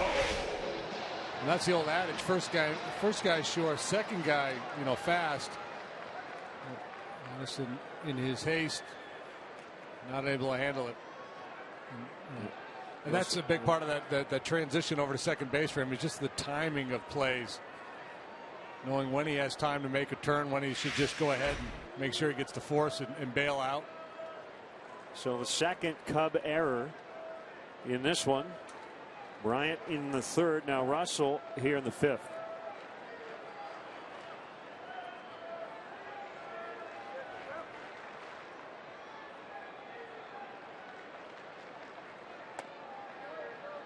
Wide for a ball on Trumbo.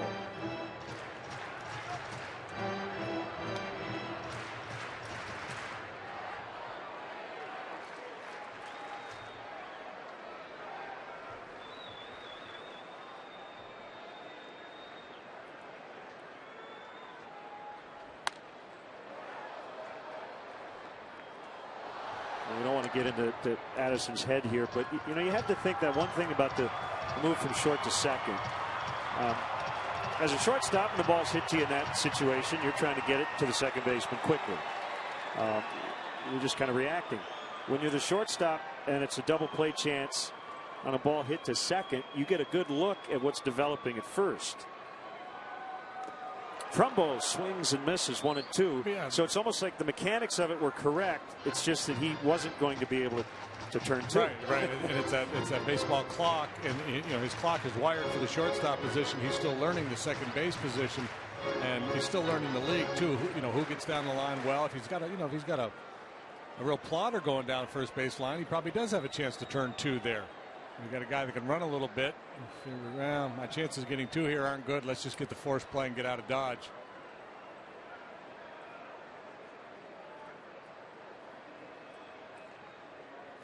And Trumbo strikes out. Yeah, because I think if Russell's going for just 1, he catches that ball.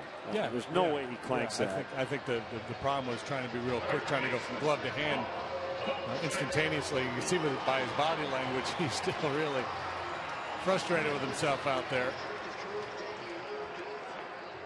And because this man will bat in this inning because they did not get an out there. Right now, he is Jake Arrieta's biggest fan. Come on, big fella. Get me off the hook. One more look.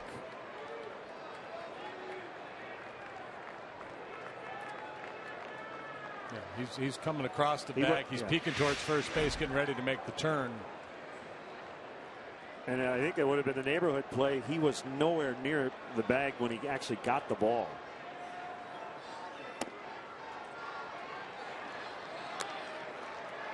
But I do think they would have given him the out.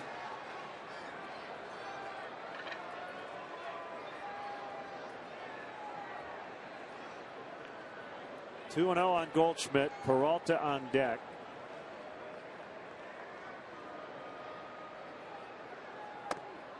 And it's 3-0.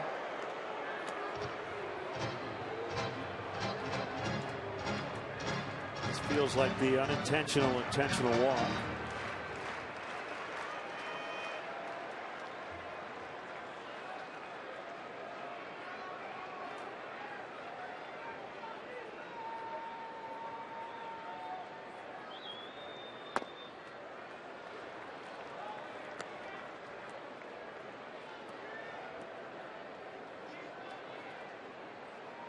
So when you're in that pitch around mode, you treat the entire at bat as if you started 0-2, like you're 0-2 on a dangerous hitter and you're just picking, working off the corners, hoping he'll chase something.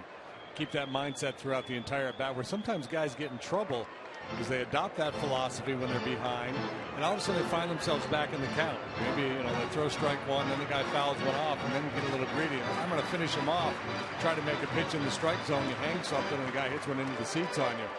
You have to kind of commit. If the idea is to pitch around a dangerous hitter, you have to stay with it throughout the at bat.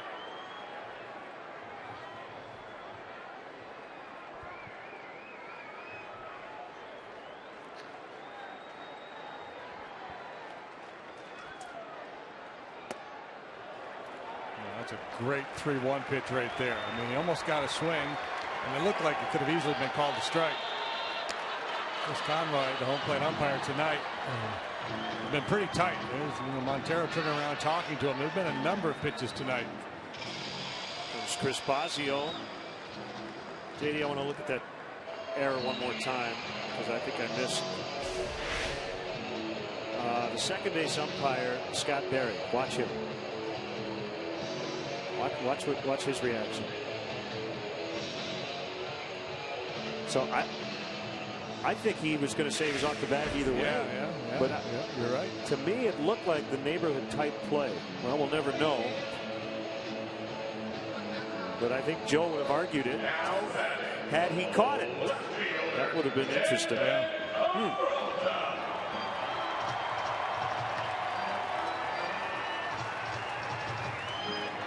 Sometimes you get hung up on that kind of medium length or a little longer toss from the shortstop. That underhand shovel upsets the timing of the play. It's, you're a little too close to drop down and flip it overhand. It creates a long underhand toss, and that upsets the timing of that play.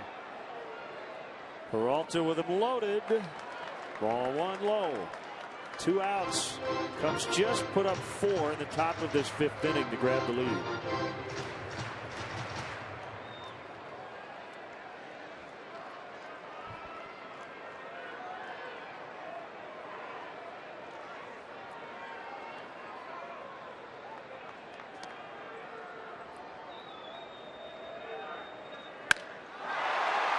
Trouble off the wall. Ahmed in, Pollock in, Goldschmidt scores. David Peralta, after Anthony Rizzo doubled in 3 to the opposite field, does the same here at the bottom of the 5th, and it's 5-4.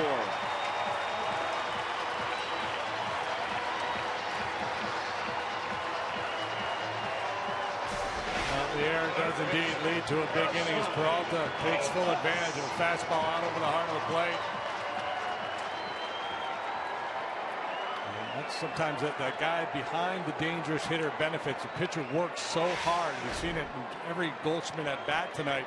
Arrieta working really hard, making a lot of quality pitches. Goldschmidt battling him, and sometimes the next guy comes in there, and as a pitcher, you want to be a little bit more aggressive and attack the strike zone.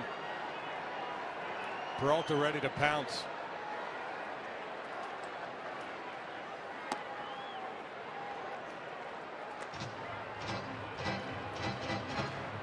I don't know if I've ever seen 2 bases clearing opposite field doubles in the same inning.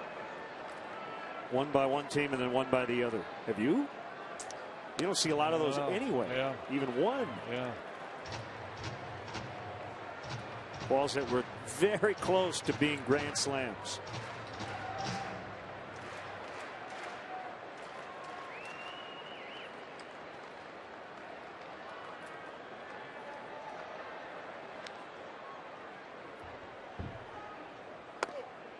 One and 2. And Tomas.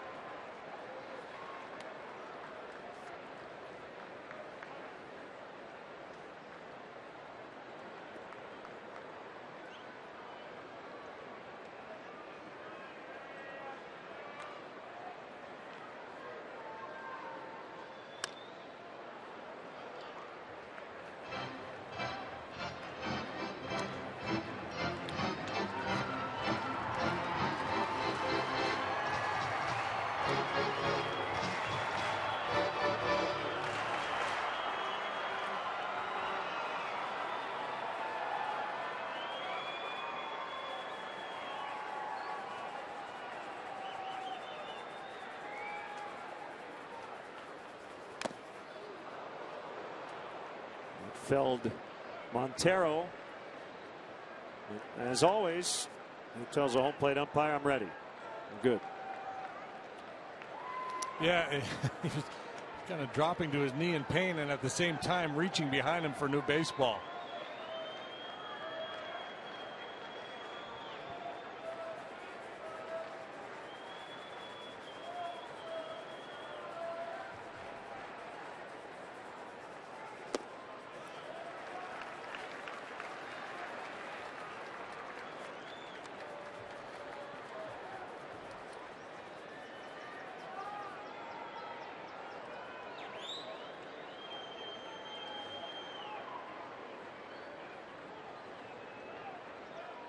Two balls, 2 strikes. Arrieta to the plate. Swing and a miss. Strike 3. And the inning is over. He's got 7 strikeouts on the night. So it was Rizzo to give the Cubs the lead. 3-run double. And then Peralta, who could not make that catch, strikes back.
To own one-of-a-kind game-used Cubs items. This week's auction includes signage from the Wrigley Field collection. Go to Cubs.com/authentics before Sunday night at 8 to place your bid. The Cubs will donate net proceeds from the sale of Cubs Authentics to Cubs charities.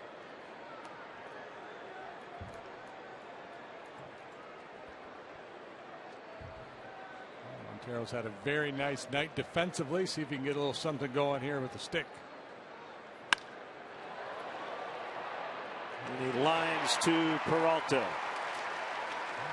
Hit him much harder.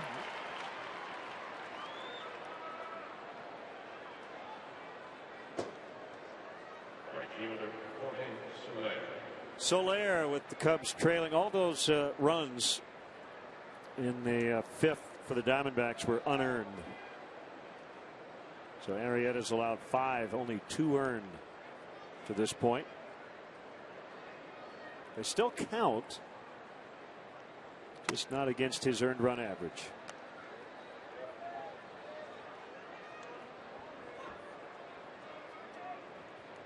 That'd be an interesting rule to contemplate for a tiebreaker. Earned runs versus runs. Instead of extra innings, just, well, if one team had the advantage in the earned runs category. Ooh. Like say we had a train to catch back in the old days. I would say tonight I wouldn't be for that rule, because the Cubs would be -3. No. The team that scored more earned runs. Oh, I wins. see. Oh, okay. I thought you meant the team that gives up more unearned runs. No. Oh, all right. Yeah, I'm for it. Especially tonight. Because, you never know when we might have to catch a train.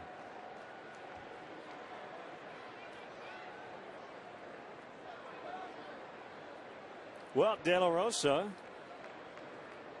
allowed to bat in the bottom of the 5th, and his team would end up taking the lead. He has now struck out 8 as he faces Chris Coghlan. Ball 1.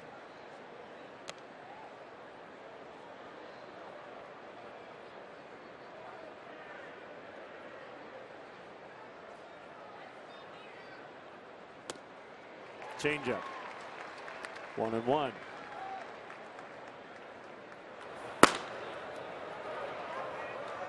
And when Jackson out there popping the mitt.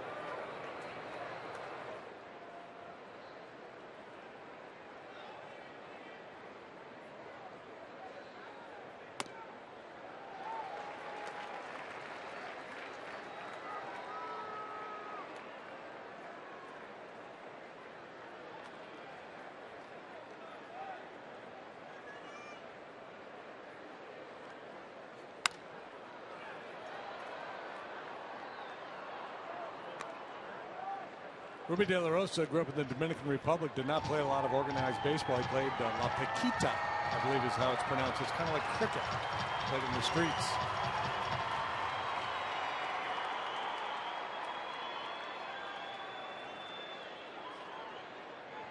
Until his grandmother had Pedro Martinez teach him a changeup.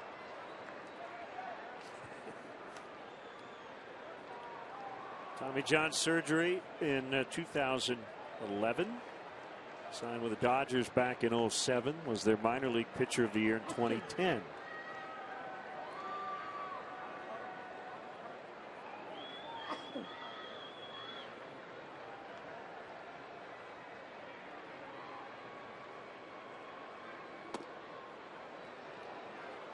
Diamondbacks have won 5 in a row. They're a game below 500 now. Came into play today, 5 games back in the West.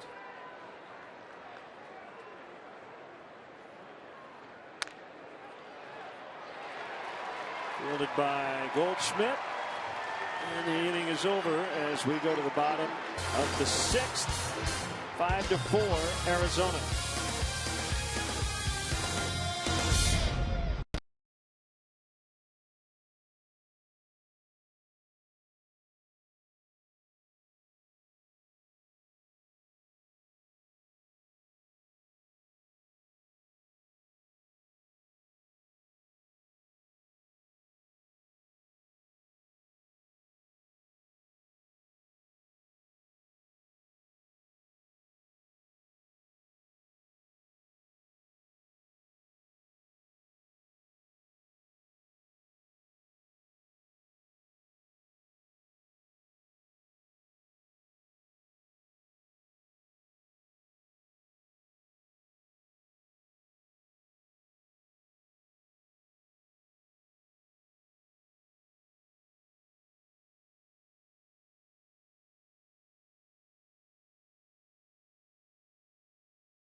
If you're a bike rider, use the Cubs courtesy bike check located near Clark and Addison. And if you drive, the Cubs provide free parking and shuttle service on night and weekend games from 3900 North Rockwell. For details, visit Cubs.com. Arrieta against Hill. Home half of the sixth.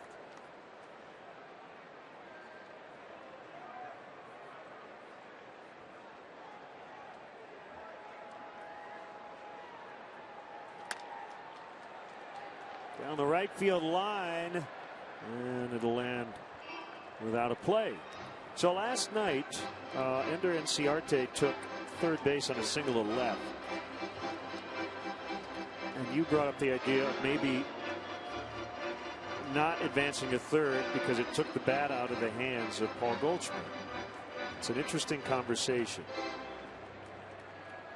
I was talking to Pat Hughes earlier, and he said when Mays and McCovey were with the Giants, and McCovey was at his best. Well, bounces Bryant. Nice play. Willie Mays, on occasion, on a wild pitch, would not advance to second because then they would just walk McCovey, intentionally.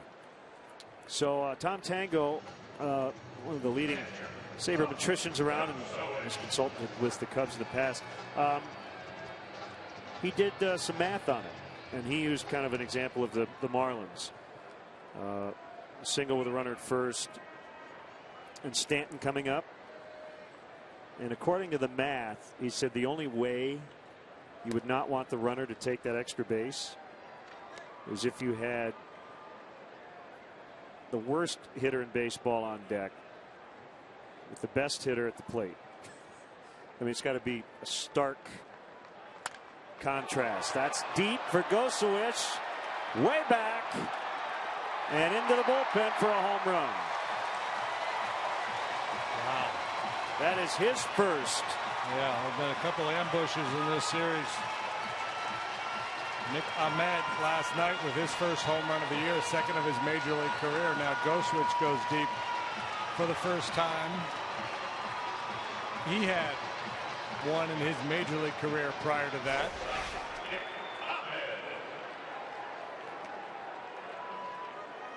Gosewich had been overmatched first two times up. He'd struck out both times, once looking, once swinging. That's your Ford home run replay. Okay, hanging breaking ball. 6-4.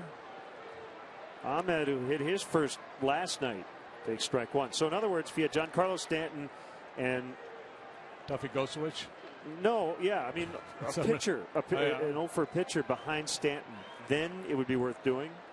But otherwise, and I find that interesting because I was kind of in on the idea of forcing a team to pitch to their best hitter. Well, and I think, is he talking about run expectancy, like total runs, or just scoring a run? Leverage index. He uses win expectancy with an average hitter, and then the talent level of the batter. So he tries to use three things, and it's pretty gory math. Yeah, and that's why I don't believe in that. I'm not going to let this guy beat me. For me, I want to win. I don't care. I don't think there's any glory in having somebody else beat me than the star player. Another deep drive. This one will be caught by Coughlin on the warning track to get Ahmed.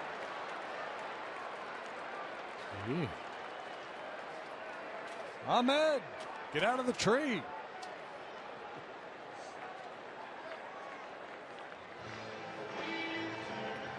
You know what I mean? I think it's very important to always pitch carefully to the most dangerous hitters. I just don't like that adage. I'm not going to let this guy beat me. I'm going to identify this hitter in a given series or a given game. There are times when it's prudent to pitch around a guy or just put him on because he's the best hitter.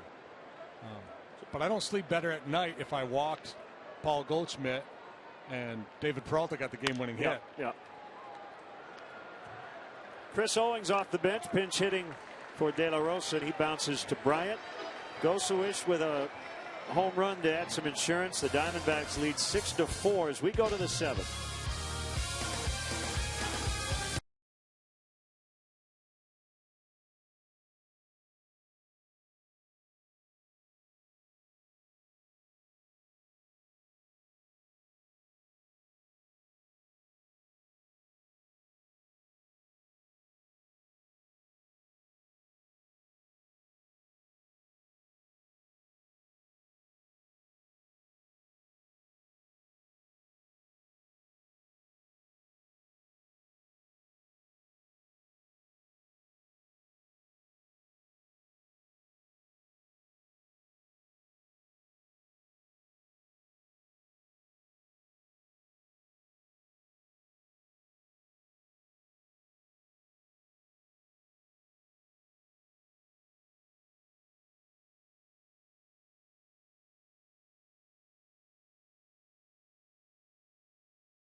Orlando resort full of adventure, excitement, and magic.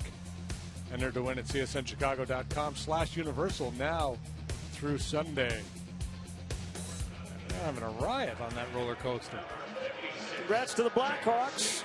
Both their wins have been in overtime in their Western Conference final.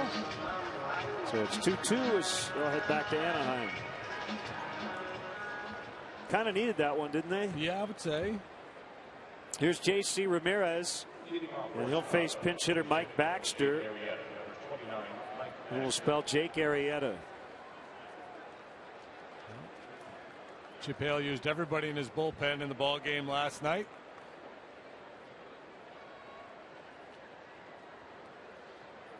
Rosa in position to get a win, but he's going to have to wait it out. There's still 3 innings to play here.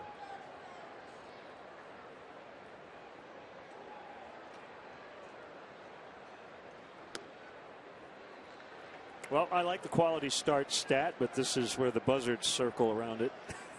Jake Arrieta had a quality start tonight because 3 of his 6 runs allowed were unearned. But again, most quality starts are much better than that. Yeah, and I thought, you know, as I think has been the case a lot this year, pitched better than the numbers. Defense a little sloppy behind him. I thought he got pinched a few times by the home plate umpire, a couple times in key situations, the dangerous hitters. But that's the nature of the sport. We said they weren't egregiously bad calls. There was borderline pitches that looked like they were strikes.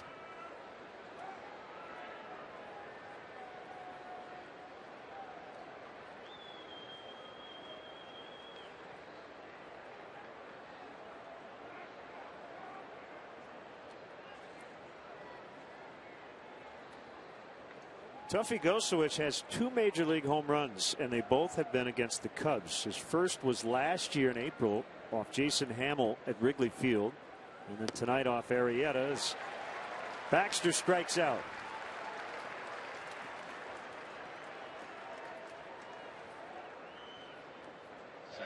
And here comes Russell. Strikeout, a walk, and a run.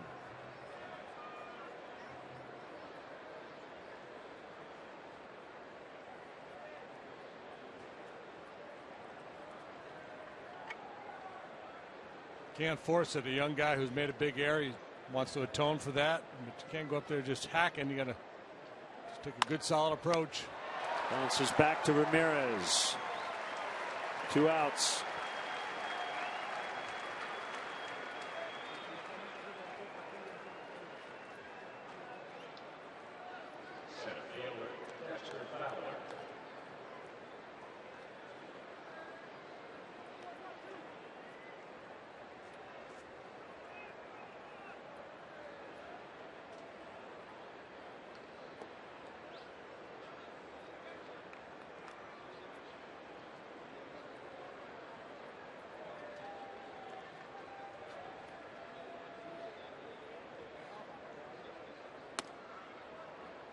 .98, but off the plate in on Fowler.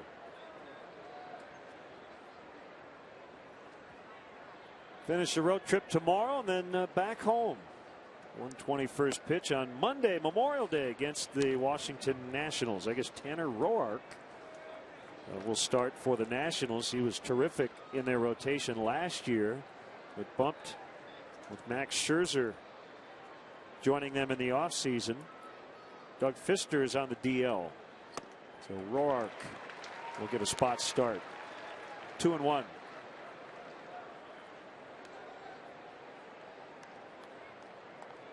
Jason Hamill, Jeremy Hellickson here tomorrow.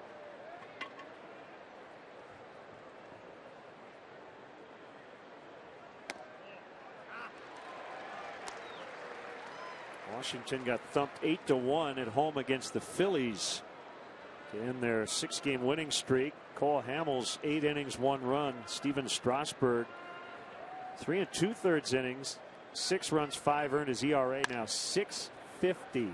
He's 3-5. Stretch time here in Arizona. It's the Diamondbacks 6 And the Cubs 4.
Is up to the moment at any moment with in-game highlights, live look-ins, replay reviews, radio broadcast, statcast, and more. Get MLB.com at bat for your smartphone or tablet. Former Diamondback Edwin Jackson will be the first man out of the Cubs bullpen tonight as they trail 6-4 here in the bottom of the 7th. Threw no hitter while wearing a Diamondback uniform, and Miguel Montero was the catcher. 9 times he has pitched this year, 2-1, 4.22 ERA.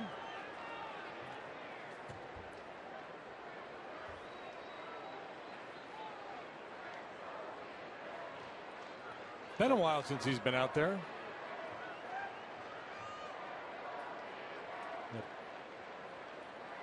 A week and change.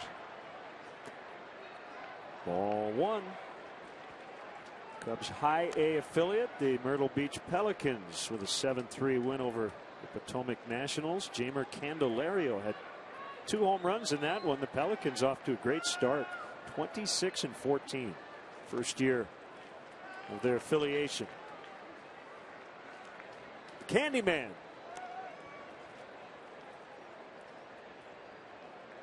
I heard a rumor that Jeff Van Gundy might be their coach. Jeff Van Gundy? Yeah.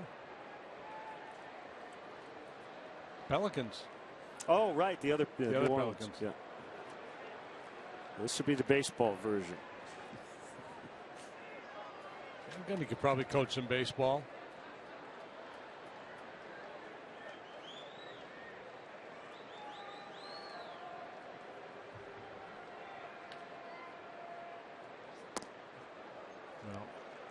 Jackson should be fresh, should be strong. He's throwing 95 miles an hour. The question is, how will the control be after a long layoff?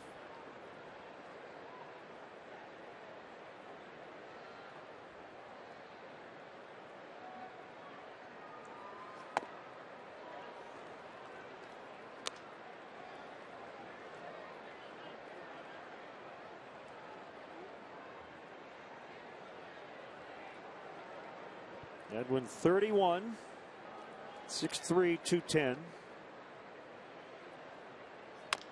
Breaking ball is bounced to Bryant. So we did not see the glove tap because he didn't really have time. And it's funny how you give guys time in this game, and that's when the bad habits usually pop up. But when you don't have time, you just react. Yeah, you're kind of moving forward through the ball. Caught it in a nice rhythm.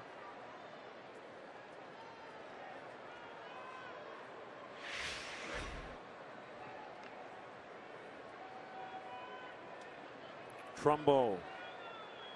1 for 3, double and a run, reached on an error as well. Mark Trumbo in his major league career prior to this year had 7 triples. He's got 3 triples this year. I don't think of Mark Trumbo as a triples hitter. But this ballpark will yield some triples. I don't know if he's hit him here or not. Castro surrounds it. 2 outs. Remember the other day we had that conversation about minor league logos? Yep. I was reading a note here. This day in baseball history, 1906. In Oakland, the San Francisco Seals played the first PCL game in the Bay Area since the big earthquake. And they were 4-3 victors over the Fresno Raisin Pickers. The Raisin Pickers. How did that go away? They need to bring that back. Strike on Goldschmidt. He has walked twice in this game, and both times has come around to score.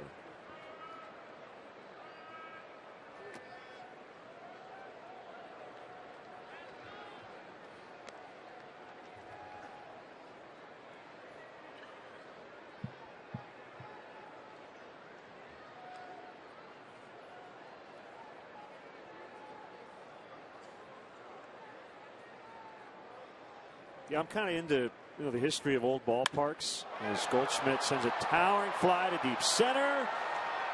Fowler has it. They've got that deck right above him, that ledge that kind of overhangs the field, so it gets a little tricky out there, and it just stayed in.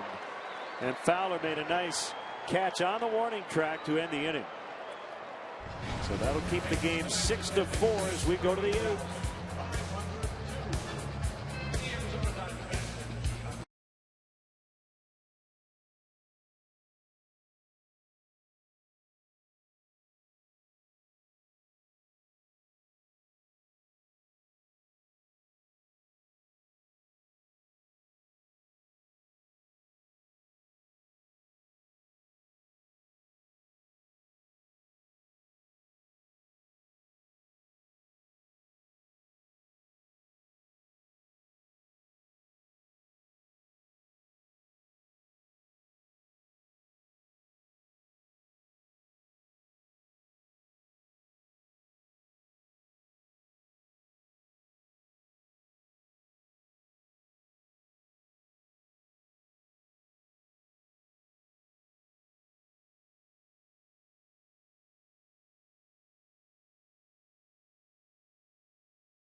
Game changer. Chris Bryant has hit in his last dozen games, including tonight. Those numbers are up to date. I like. Yeah, and you look at the rookie leaderboard. He's up there in just about every category as he makes his case. A possible Rookie of the Year award. Good year. It's a bumper crop. Bunch of them on the field here tonight. Bryant, Soler, Russell, Tomas, a couple of those kids in L.A. Guerrero, Peterson. 1-0 the count. Ramirez in his second inning of work, fouled back 1-1. I wanted to finish the point. You mentioned the Seals.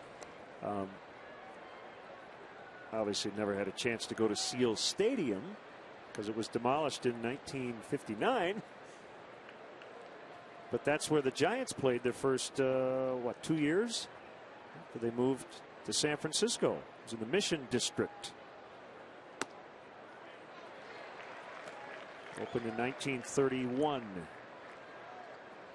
PCL's Seals played there. Yeah, back in the day, the PCL was a great league. There were a lot of guys that were major league caliber players that preferred to stay home in California and played in the PCL. Shallow right field, and it'll be Trumbo. One out here in the Cubs' 8th. Seal Stadium held 18,600 fans. And at times they had a live seal in a water tank behind the grandstand, or under the grandstand. So yeah, so the Giants played there while they were building Candlestick Park.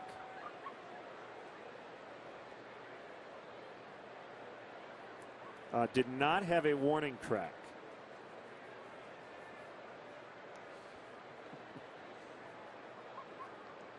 Well, even when the Giants were question.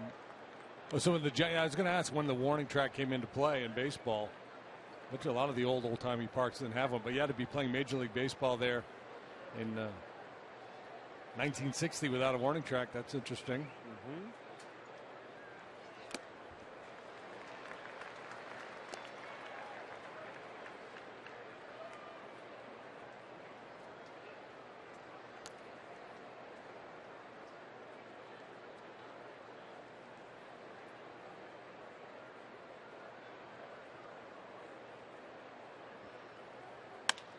Ground ball, and he hit it right to the shortstop, the only guy on that side of the infield, Ahmed.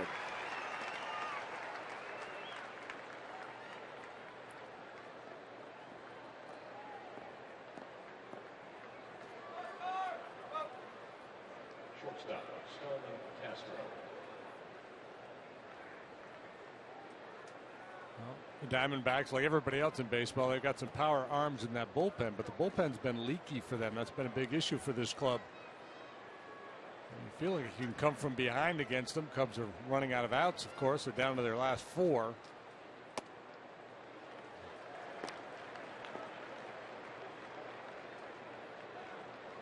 Chip Hale currently going with the bullpen by committee. He's trying to piece it together.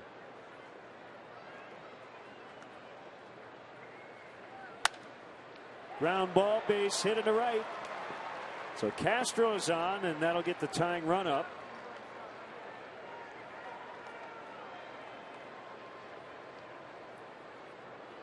Looks like Miguel Montero will not face Ramirez, as Chip Hale's going to make a double switch.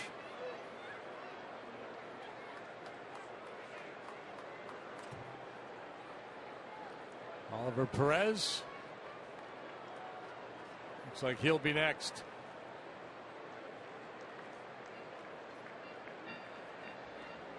So a Weber sauces and seasonings call to the pen. Why grill with anything else? Inciarte also in for Trumbo. Pitching change. We'll be back.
Harbor sauces and seasonings call to the pen.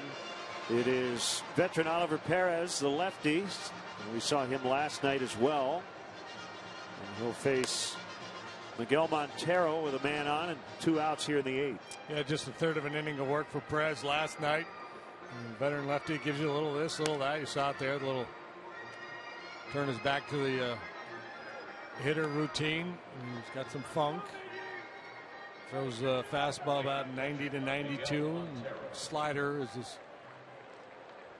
secondary pitch, if that makes any sense. His primary secondary. Pitch. I like it. Well, he's got a changeup, but he hardly ever uses it these days.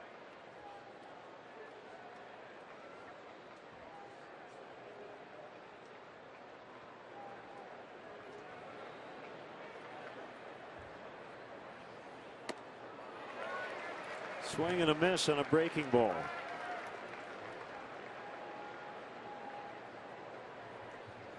And a Padre, a Pirate, a Met, a Mariner. This is his second year with the Diamondbacks.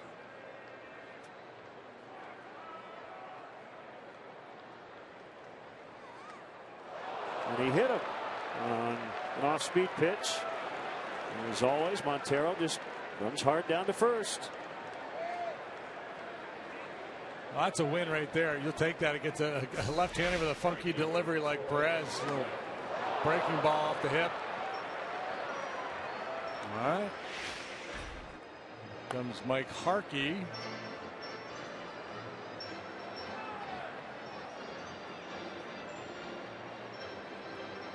Soler really hasn't gotten into any kind of a real power groove, but you know it's in there. You know, sooner or later he's going to break out.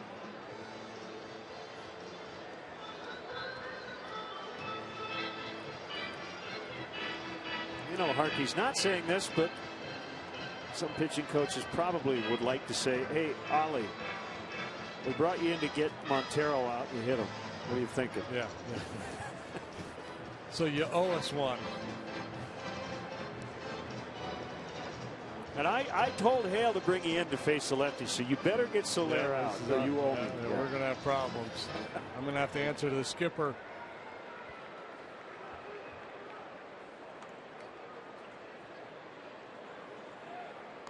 So they're looking out there, sizing him up.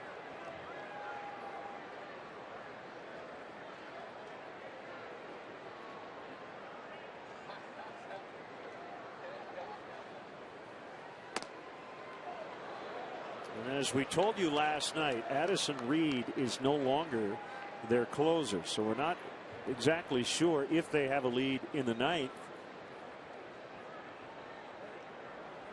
Chip Hale will use Daniel Hudson. Hudson worked a couple innings in the ball game last night. I'm kind of surprised to see him up.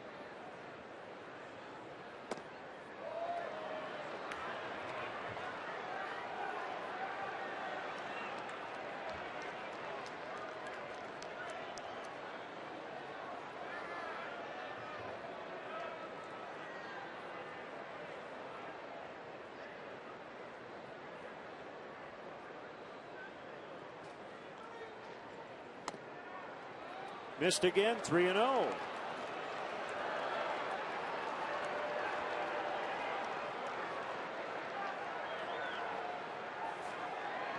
I'd turn him loose right here.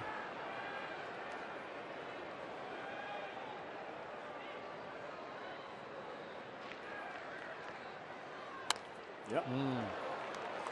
Good swing. Well, you got a left-handed hitter in Coughlin on deck, so that's not a favorable matchup. If you pinch hit, you got Herrera, Ross, and Lake on the bench. They're going to go to the righty in the pen. It's not necessarily the best matchup. Of all the different scenarios you could consider, for me, letting Soler swing 3-0 is about as good as any.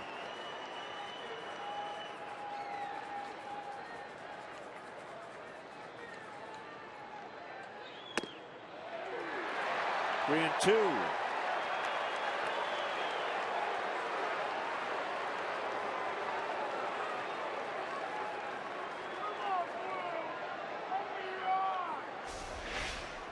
Crossfire delivery, slings it toward the inside corner, catches the inside corner. It's a quality pitch. Now Soler's got to battle. Got to compete.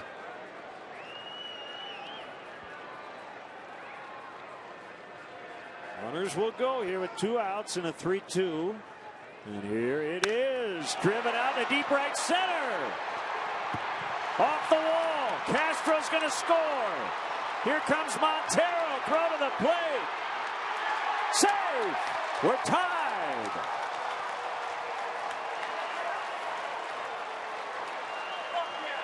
Wow. Double, toil and trouble. That's been the theme here tonight. A couple bases clearing doubles. Now a 2-run double by Soler. He mashes that pitch. Fastball, outside part of the plate, up a little bit. Wow, what a swing of the bat. It looked like Mickey was starting to run out of gas as he got close to home plate, but he had just enough left in the tank to get there ahead of this throw. Kind of an awkward, jarring slide, but he beat it. So interesting, you get the lefty-lefty matchup here. Chip Hale is going to go to a righty. So Perez hit Montero, gave up the double to Soler. We're now tied at 6. And the Weber sauces and seasonings called to the pen. We'll be back in the 8th.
It's called to the pen, and here is Daniel Hudson. Talked about him last night, coming back from 2 Tommy John surgeries. Yeah, he's got a big arm, and apparently all the way back, because he was lighting up the radar gun last night in the mid-90s. Pitched 2 innings, allowed no hits, no runs, struck out 3, didn't walk anybody through 27 pitches. I thought they might try to stay away from him because of his injury history.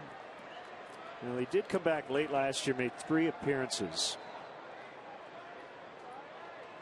But yeah, quite a story. And he will face Chris Coghlan.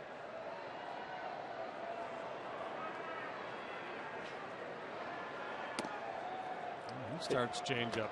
It's ironic, isn't it? Soler wanted ball 4, didn't get it. Chip Hale's now probably wishing he had gotten ball 4. Just might get what you need. And if you're Soler, you're glad he didn't, because he then hit a 2-run double to tie it. This is a pitch around situation with the base open. Junior Lake will pinch hit, and after couple off the plate, I thought maybe they just go ahead and put him on, but are you surprised he took him out? Perez? Well, I thought when he took him out, I thought he was going to walk Coghlan and pitch to Lake. No. So, you know, he hit Montero, But the lefty-righty splits are drastic. For Perez, he has been really bad against righties and pretty good against lefties. 227 left-handers, 409 righties.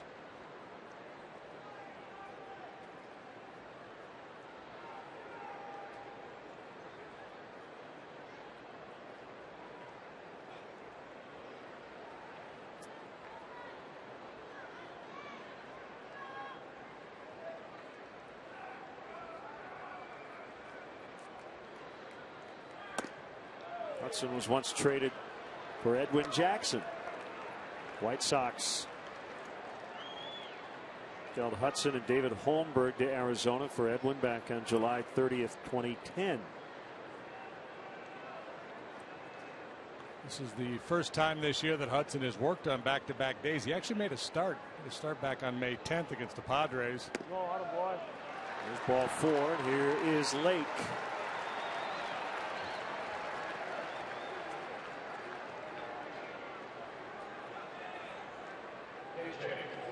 So they gave Chris Coughlin every opportunity to get himself out. He didn't bite, took the walk, and now it falls to Junior Lake.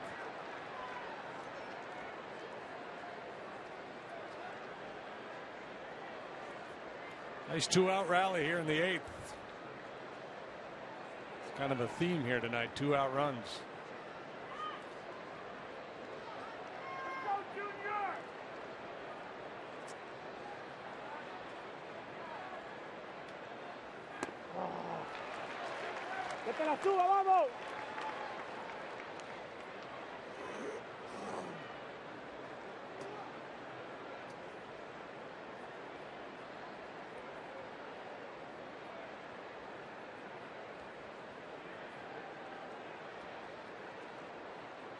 Baxter was used earlier. Lake now. That leaves Herrera and Ross on the bench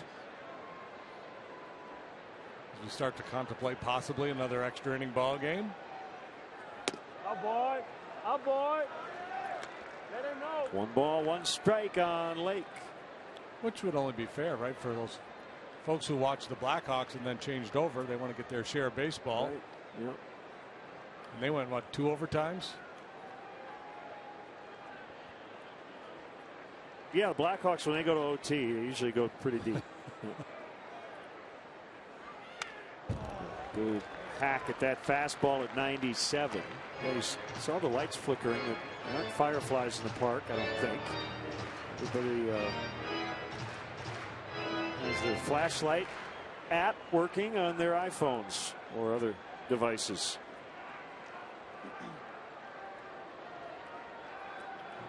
Could be signaling. This could be some kind of code.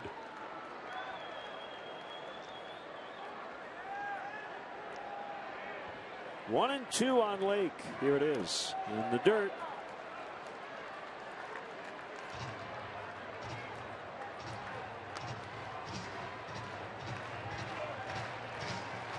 Just thought of another way to cheat in baseball. Use your phone to flash signs to the hitter from the outfield.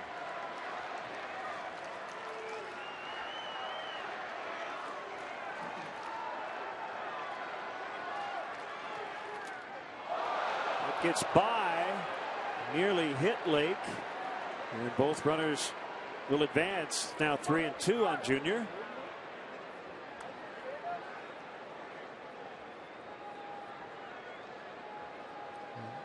Hudson tapping his chest to Goslich as if to say that one's on me. Well, they do rule it a wild pitch. In my mind, I thought he probably should have been able to handle that one.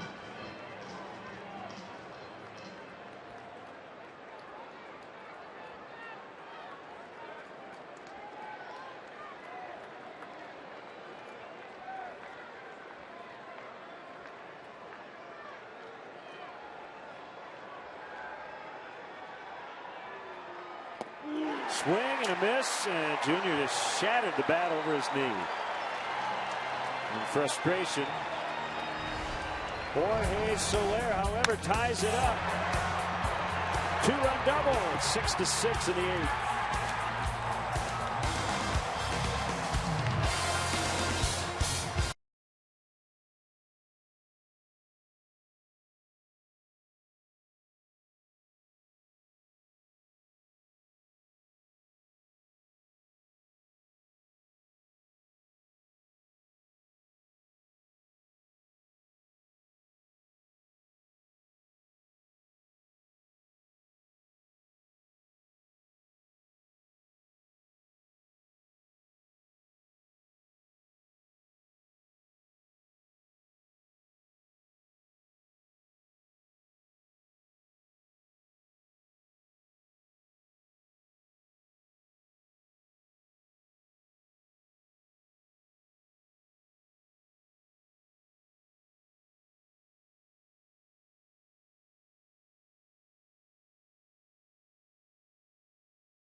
502 in attendance. James Russell got out of an inning late last night without having to throw a pitch. It was the 11th as he picked off Nick Ahmed.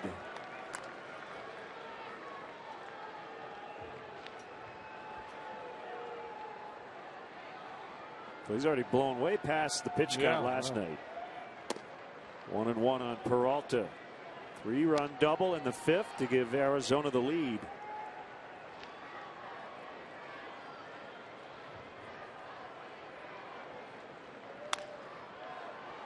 Bounced foul to first.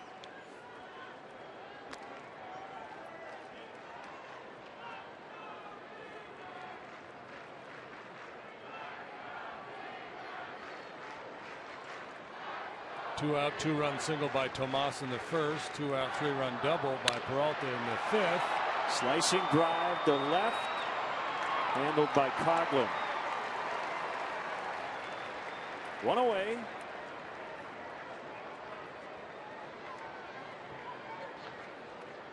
Rizzo's bases clearing double came with 2 outs. Solaire's two-run double came with 2 outs.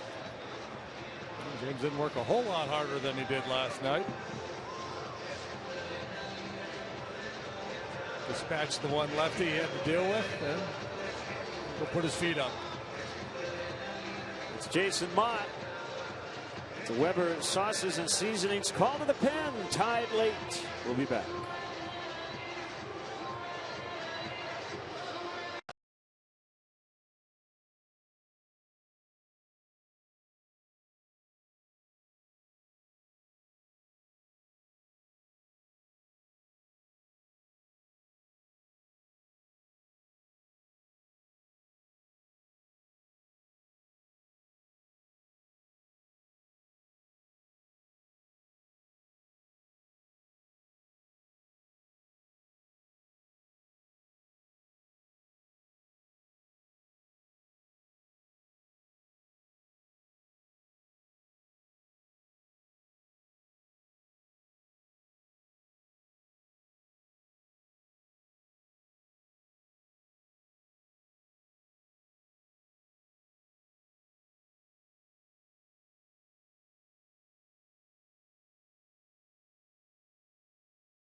Mott, 1 out, bottom of the 8th. 21st appearance for the hard-throwing right-hander. 1 up, 1 down, 4.96 ERA. He's going to go 94 to 97 with that heater. He's going to throw it a high percentage of the time. Every now and then a little cutter. Lately, doing a little better job getting down in the strike zone. He looks to elevate that high fastball, and he can be effective up there. He's at his best when he starts down and then works up.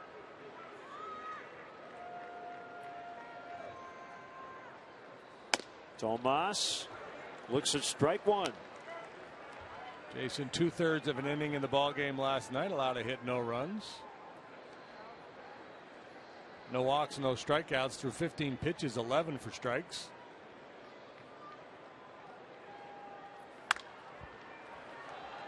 Skip to the second baseman, Russell. 2 outs.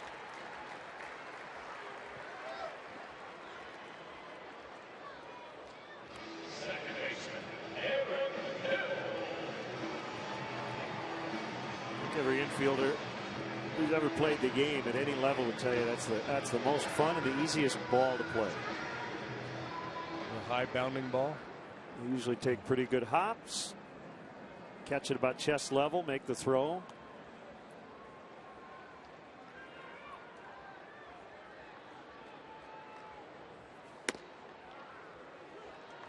Yeah, that's the one I'm talking about right there. A little power heater down around the knees. A good starting point for him. The 0-1 to Hill. Mostly about arm angle. I noticed he was kind of pushing the ball up there a little bit. He's kind of got a short arm delivery to begin with. But we're working with him trying to get the arm back up on top a little higher. And that will allow him to drive that ball down in the strike zone as he has his last 2 pitches.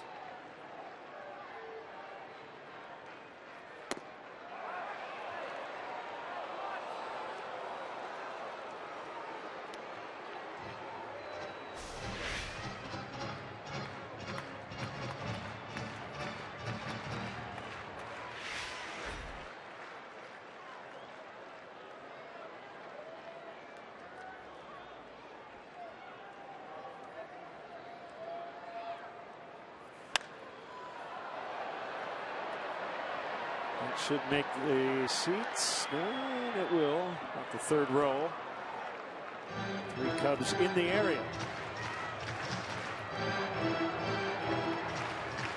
Mott may have gotten away with one. Well, yeah, Aaron Hill, you know, we've seen home runs from Nick Ahmad. We've seen Tuffy Goswitch, guys you don't normally think of hitting the ball out of the ballpark. Now, Aaron Hill's got a pretty good power resume, so you got to be careful with him. Tie ball game. Stay away from his power. So it's either down and away, or if you want to go up, make sure you get it up, way up above the hands.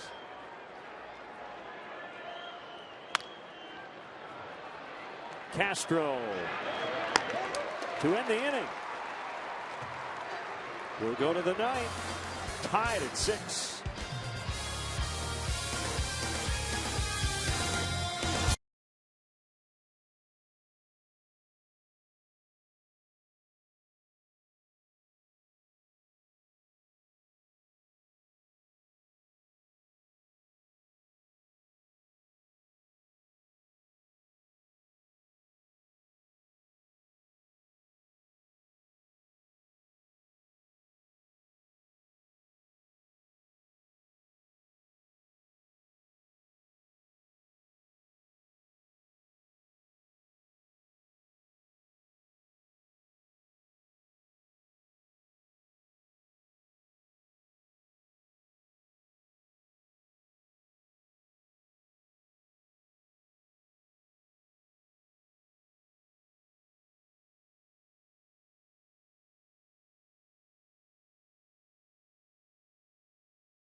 Coverage begins at 5:30 on CSN Chicago.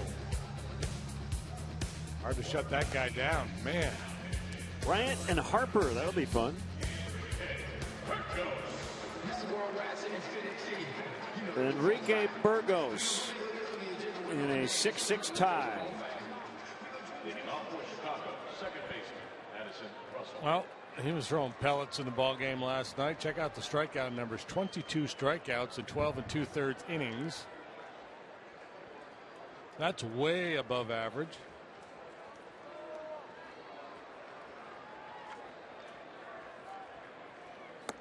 Ooh, how about that slide piece? Good luck, boys.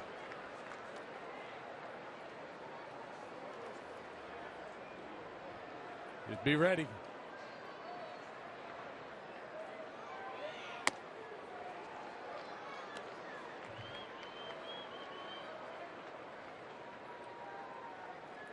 De La Rosa, Ramirez, Perez, Hudson, Burgos.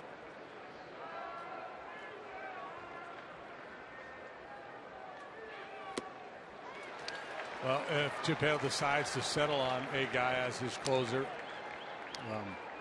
stuff-wise, this might be the best candidate.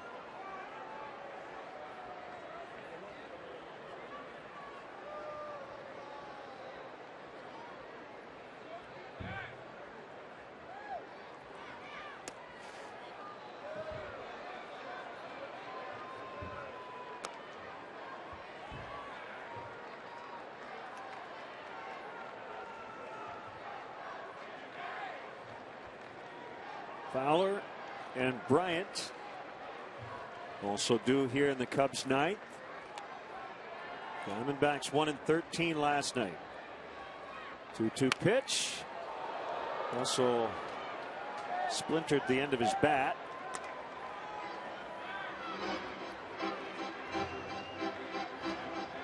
Choose your weapon, sir. You got to drop it immediately or it's a 2-minute penalty.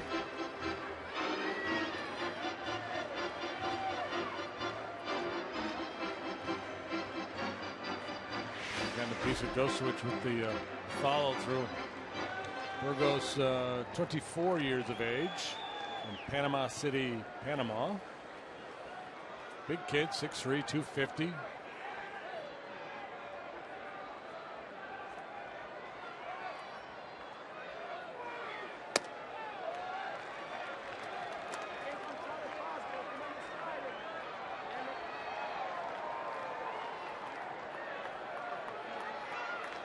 Really high walk totals throughout his minor league career.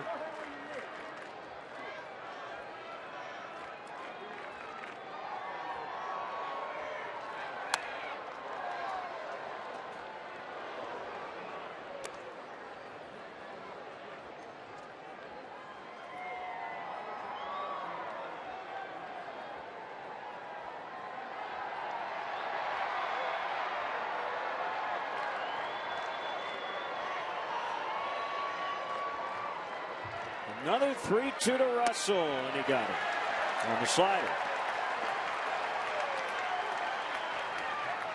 That's a menacing slider that he's featuring here tonight. Throws it hard. And look at the depth. Look how far down that breaks. As menacing as the Crotalis Atrox? No, not quite that menacing. That would be the Western Diamondback Rattlesnake. What was it again? Crotalis Atrox.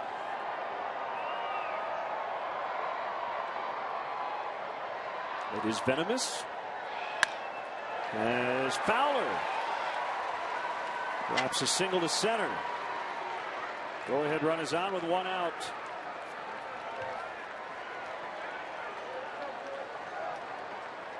You don't want to run into a Diamondback Rattlesnake.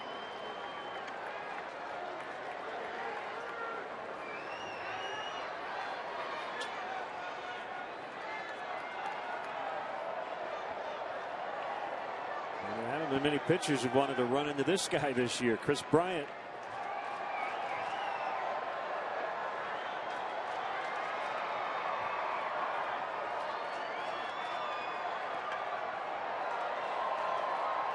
Let's see if Fowler can measure lead, get a jump, and steal a base here. He's trying to freeze him, holding the ball a long time, and we'll reset.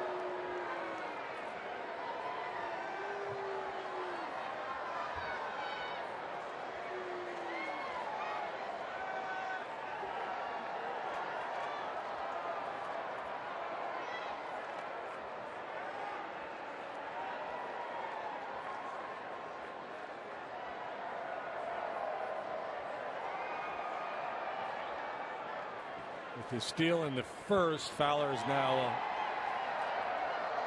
11 out of 15 in the stolen base department. Good play by Gosewicz. Yeah, Burgos, I mean, he's a young kid. He doesn't have a lot of experience in high leverage situations. Looks to me like the moment's getting to him a little bit. It seems just the way his body language, the way he's reacted out there to a couple situations, whether it's a borderline pitch he thought should have been called a strike, or now with Fowler on base. So he's having a hard time controlling his emotions. Maybe you don't try to steal right off. You see if maybe he'll walk somebody or bounce one and go to second base that way. And by somebody, I mean Chris Bryant.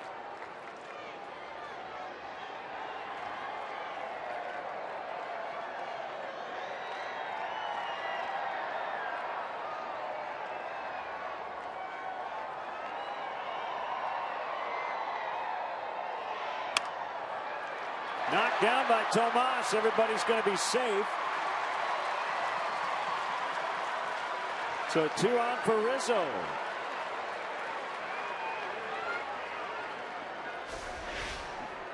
First baseman Rizzo. They called that an error on Tomas. He was playing tight to the line, trying to take away a 2-base hit down the third baseline. It was sharply hit. He's not the smoothest operator over there at third base. So it was an ugly looking play, but Bryant hit it sharply as well.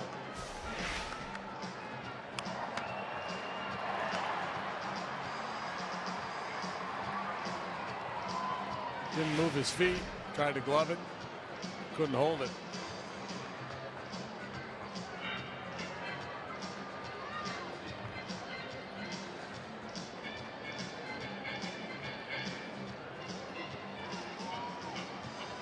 So Chardet didn't write the song about Tomas. Asmani was not the subject matter.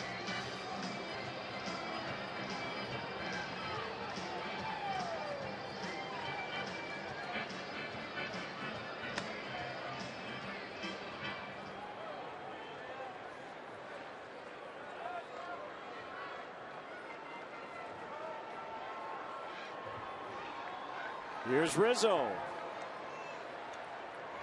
Fowler at second, Bryant at first. Cubs trying to break the tie.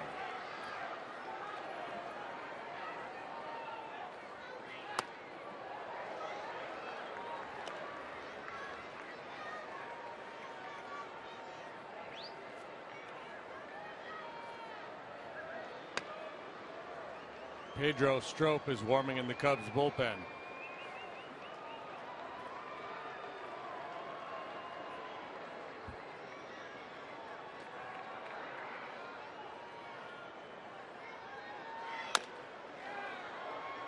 Foul to first. When asked earlier today, Joe Madden said he would not stay away from Hector Rondon if he was available. At the time when the writers were asking, I don't know if he's going to be available tonight or not. Wait till he plays catch to see how he feels. But he still has the confidence of the manager. And Rondon is, at least from what Joe had said, not in jeopardy of losing his job as the closer. It may be that job falls to Strop here tonight.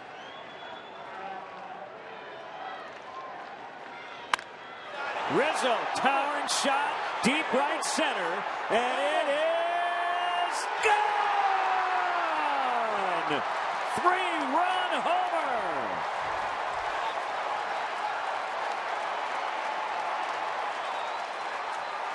How about 6 RBIs tonight for the big guy?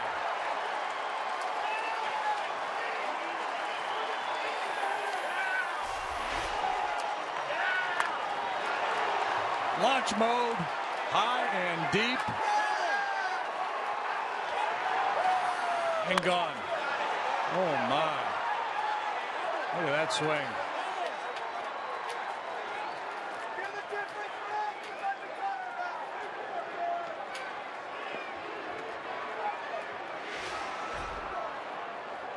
Nine-6.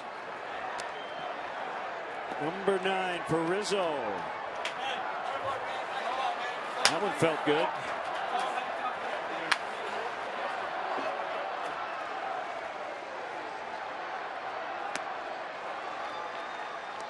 One and one to Castro.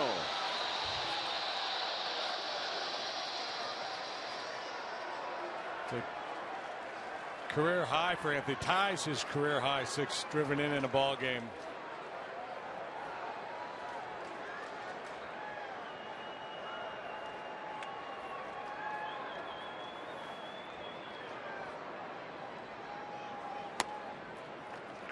One ball, 2 strikes.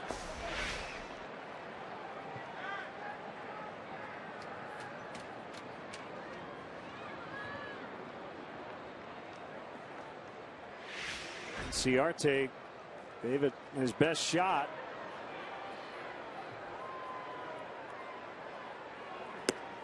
Swing and a miss for out number 2. Both outs have been strikeouts here in this 9th inning.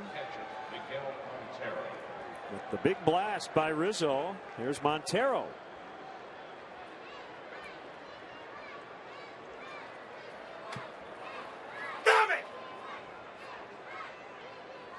Not sure what that was.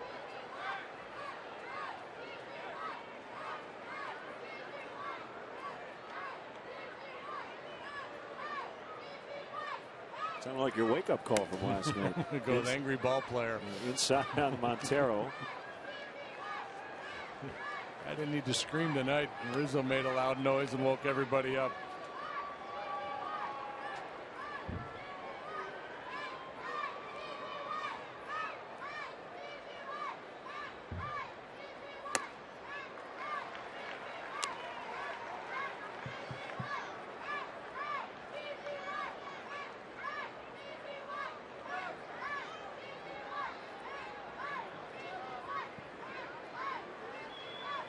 It'll be the bottom of the order for the Diamondbacks in the bottom of the 9th. Cubs scoring 5 times here in these last 2 innings. To turn a 6-4 deficit into a 9-6 advantage.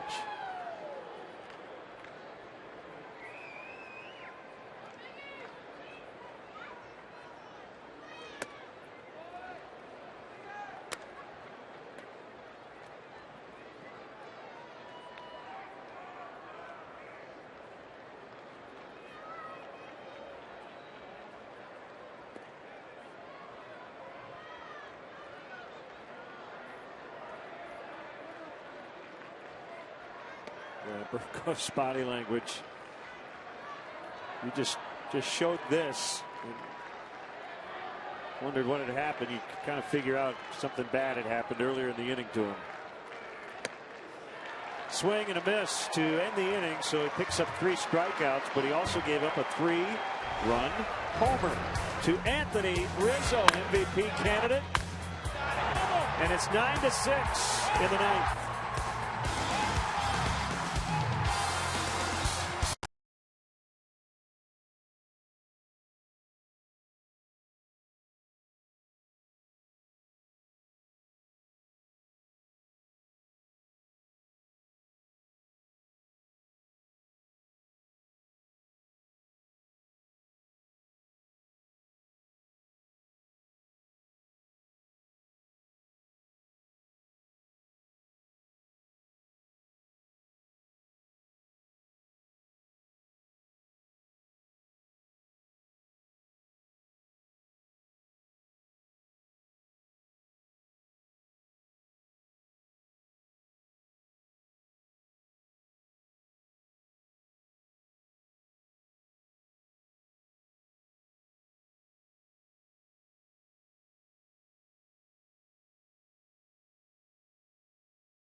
Extra base hits tonight. Go ahead 3-run double. Go ahead 3-run homer. And here's Pedro Strop, and this is a save opportunity with a 3-run lead. Bottom of the order due up here for the Diamondbacks. Go switch Ahmed and then Inciarte, who came in earlier in a double switch for Strop. And of course, the one thing you want to avoid is having to deal with Goldschmidt here in the bottom half of the 9th. And if Strop has his way, that will not be an issue.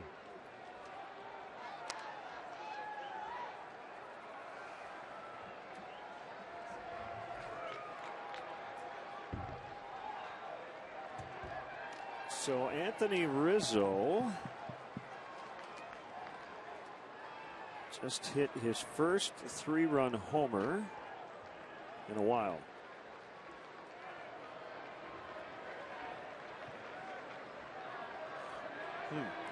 Might be since 2012 when he hit a grand slam off Jared Hughes.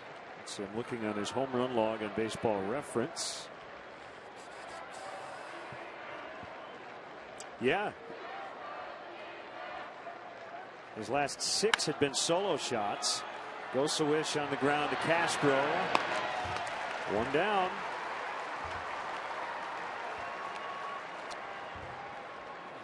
Let's see. Shortstop. It's 9 in a row retired. Cubs pitching here. Can you help me do some math here? Yeah. So his 15th career homer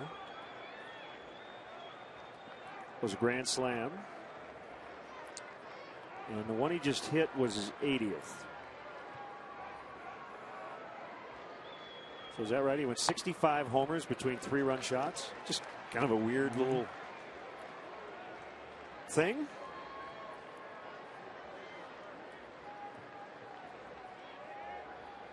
Or between home runs of 3 or more RBIs, we should say.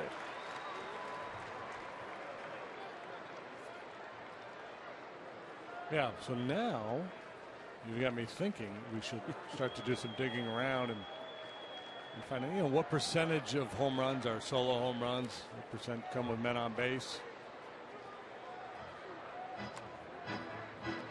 I think as the game has evolved and managers and pitching coaches and pitchers have gotten smarter about situational pitching, you're going to see guys like, you see it all the time now. 3-1 sliders, 2-0 changeups to dangerous hitters, even with a couple guys on base or the bases loaded, with the mindset of, if I walk him, so what? I'll move on to the next guy. 2 down.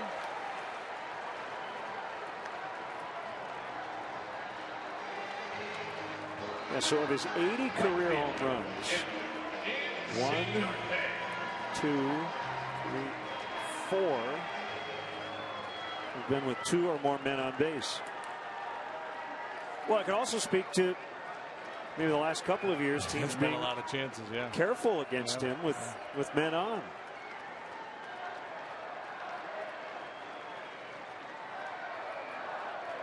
Swing and a miss by Inciarte.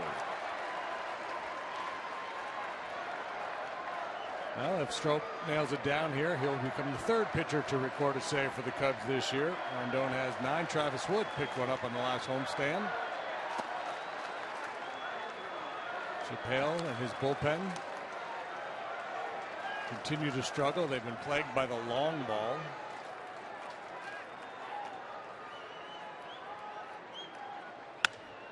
Fly ball left field. Coughlin has it. Cubs win. Cubs win. Anthony Rizzo knocks in 6. Jason Mott gets the win. Pedro Strop notches the save, and a chance for a series win tomorrow. Cubs are 3-2 on this trip. After getting kicked in the gut last night, nice to come back and come from behind to win one here tonight and make a lot of noise late in the ball game. 2 in the 8th, 3 in the 9th. Rizzo has a monster evening, and the Cubs even the series. Handshakes all around. And they snap a 6-game skid against Arizona. And our Binny's Beverage Depot toast of the game, Anthony Rizzo. Second time in his career he has driven in 6. Pretty sweet. So join us Tuesday night. We'll hit the air at 5:30 for pregame coverage here on CSN as the Washington Nationals are in town, game 2 of a 3-game series from beautiful Wrigley Field. Now for JD and our entire crew here in Arizona, this is Len Casper inviting you to stay tuned for Sportsnet Central coming up next. Cubs win. Cubs win. Good night, everybody.